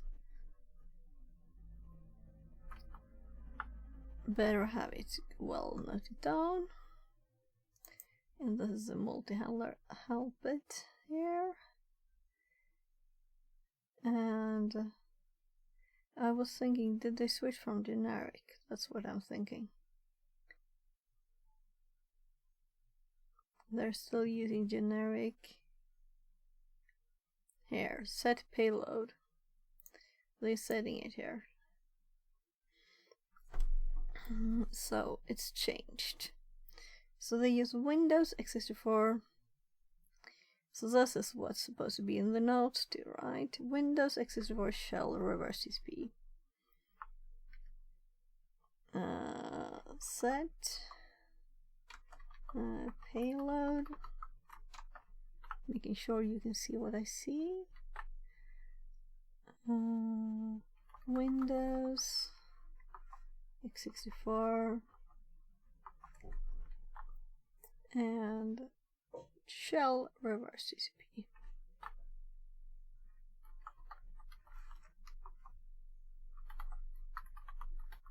So there's a difference between what this is called and what the one we used with MSF Venom, because that one was MIDI reader, you know.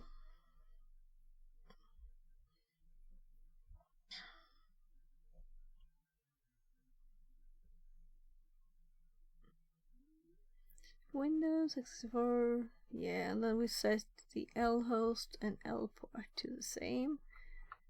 And this is such a mess. L host, set L port, and I'm thinking here that this is why I don't like MSF console, because you have to keep typing things instead of just having them saved in your command line. 236. And is there anything else?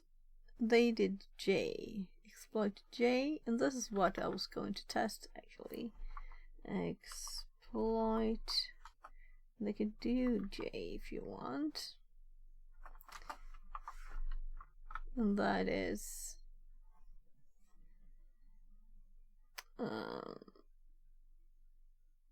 job in background.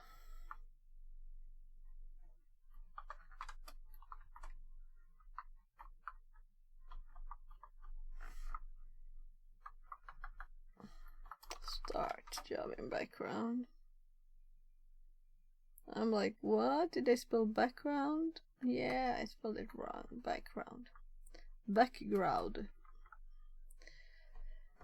I got the David by those, so I can say background.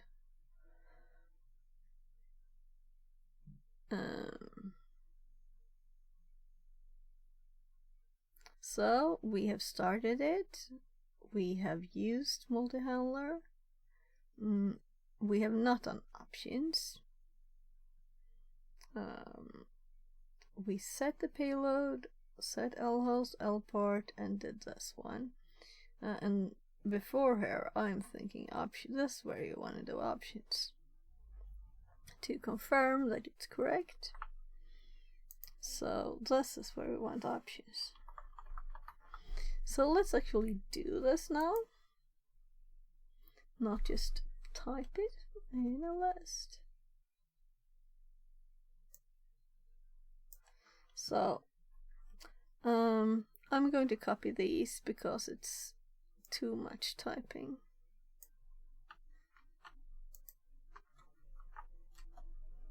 Alright, we already did that one. That was funny. So we change the payload from generic, and we're setting our IP address, and we're setting port, and these are the same as we did with MSF Venom. So I'm just copying from the notes what options I can type. We can see that everything there is set correctly. It's Windows x64 shell reverse TCP. We have our IP import. So then it's time to do exploit J. And before we click here,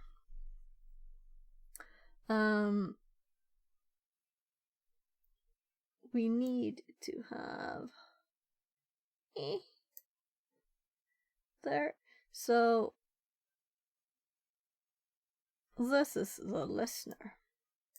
So we could actually click this first, right? So let's just click this. It is running in the background, so when we get a connection, we will get this listed here. And no session is created because it doesn't have anything to connect to yet. And I was thinking the easiest way to upload a file to this is to use their Qt here, right? This is the easiest way. And we have our revsh .exe here. And we submit it. Look, we even got the cute link, but we are connected by RDP to this machine. Now this is the old one. Let's abort this one, and this will also abort this one. I think it was. This is the old. This is back from when we had the Linux machine to connect to. Yeah, I was thinking it removed all of the icons, though it was too running.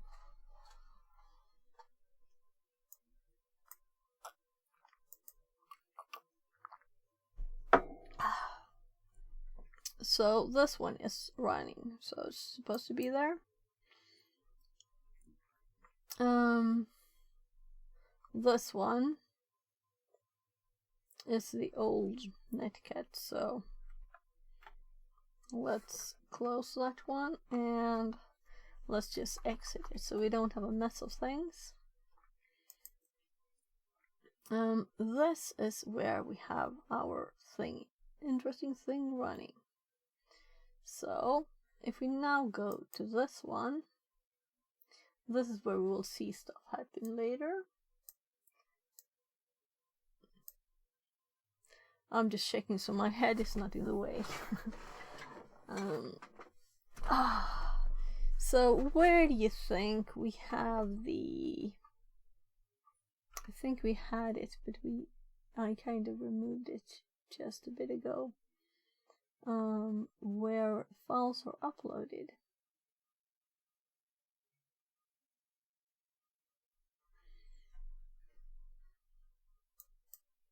So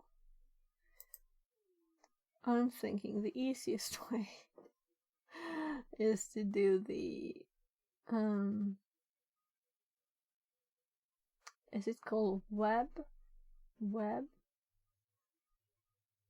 Are these sorted? No, they're sorted. And we submit this, and we click it, and this is interesting.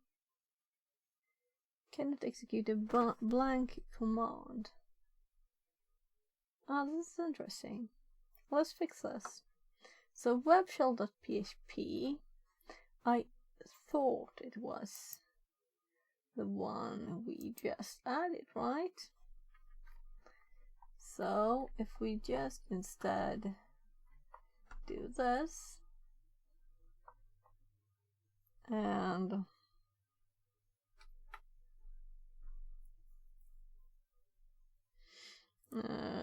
let's save that, and it added a blank line, whatever. So this is a learning opportunity, so we've taken it. Why did this not work? And defined index, because you know this is not my normal one, this is the other one. My normal one was not with the pre and dots, so maybe I should use my normal one instead. So let's swap. I was thinking we use whatever they gave us for this one, and I just added this to my notes too. So shells, and I should switch this because it's supposed to be probably web shell PHP instead of, right? Because I keep looking for W. So web shell PHP, and the same with the other ones. So my simple one, the normal one, is this one. So I'm going to put this in here instead and just save it and go back here, back, browse.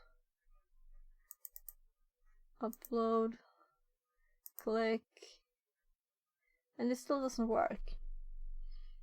So I guess it might not be PHP, you know. Is it not PHP? Or is it complaining that I don't have this? Because we don't.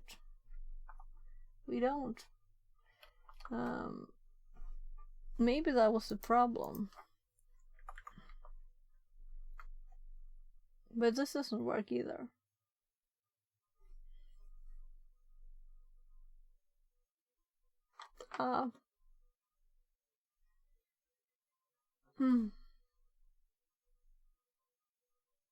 I'm kind of curious now. What did I do just before this? Didn't I do any?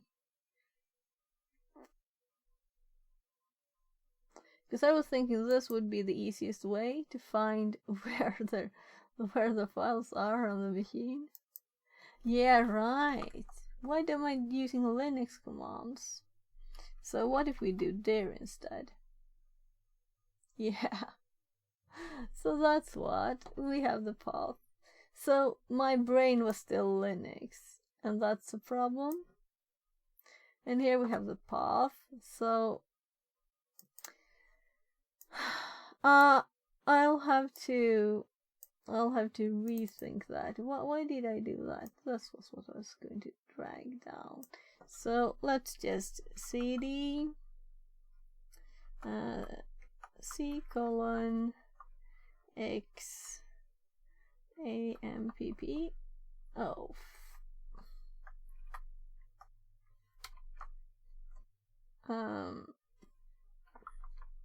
And here we have stuff, and then go to cd ht docs, cd up, and here we should have our files, including our exe file. Yeah. So then we could run it. So if we just run it now, so rev there, it just blooped. And what I was going to and intended to do was to have this opened in the background so we could see this pop up. But it created one session. We can see that. So what didn't happen is for it to give us a new nice prompt here. We have to click for that. And then we do sessions1 to get to this session. So, and now we're in the directory where we run it.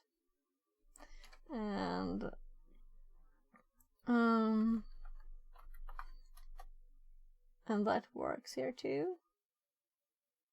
And the machine is called WinShells. So what could we use this for that we don't have here? I mean, what could we test here that we haven't already tested, you know? So let's go down to this one. Create a meter shell and use it with multi-handler. We have more experience. We did this. And we used a staged one. Yeah. Yeah, so they want us to try and catch this with Netcat, but we know it doesn't work, you know. So we did the staged one. This is enough.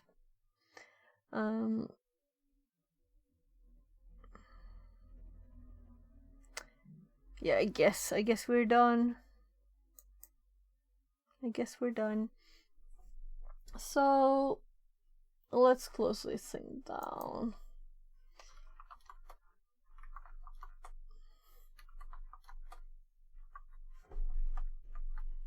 That's a nice thing. I didn't have to click anything.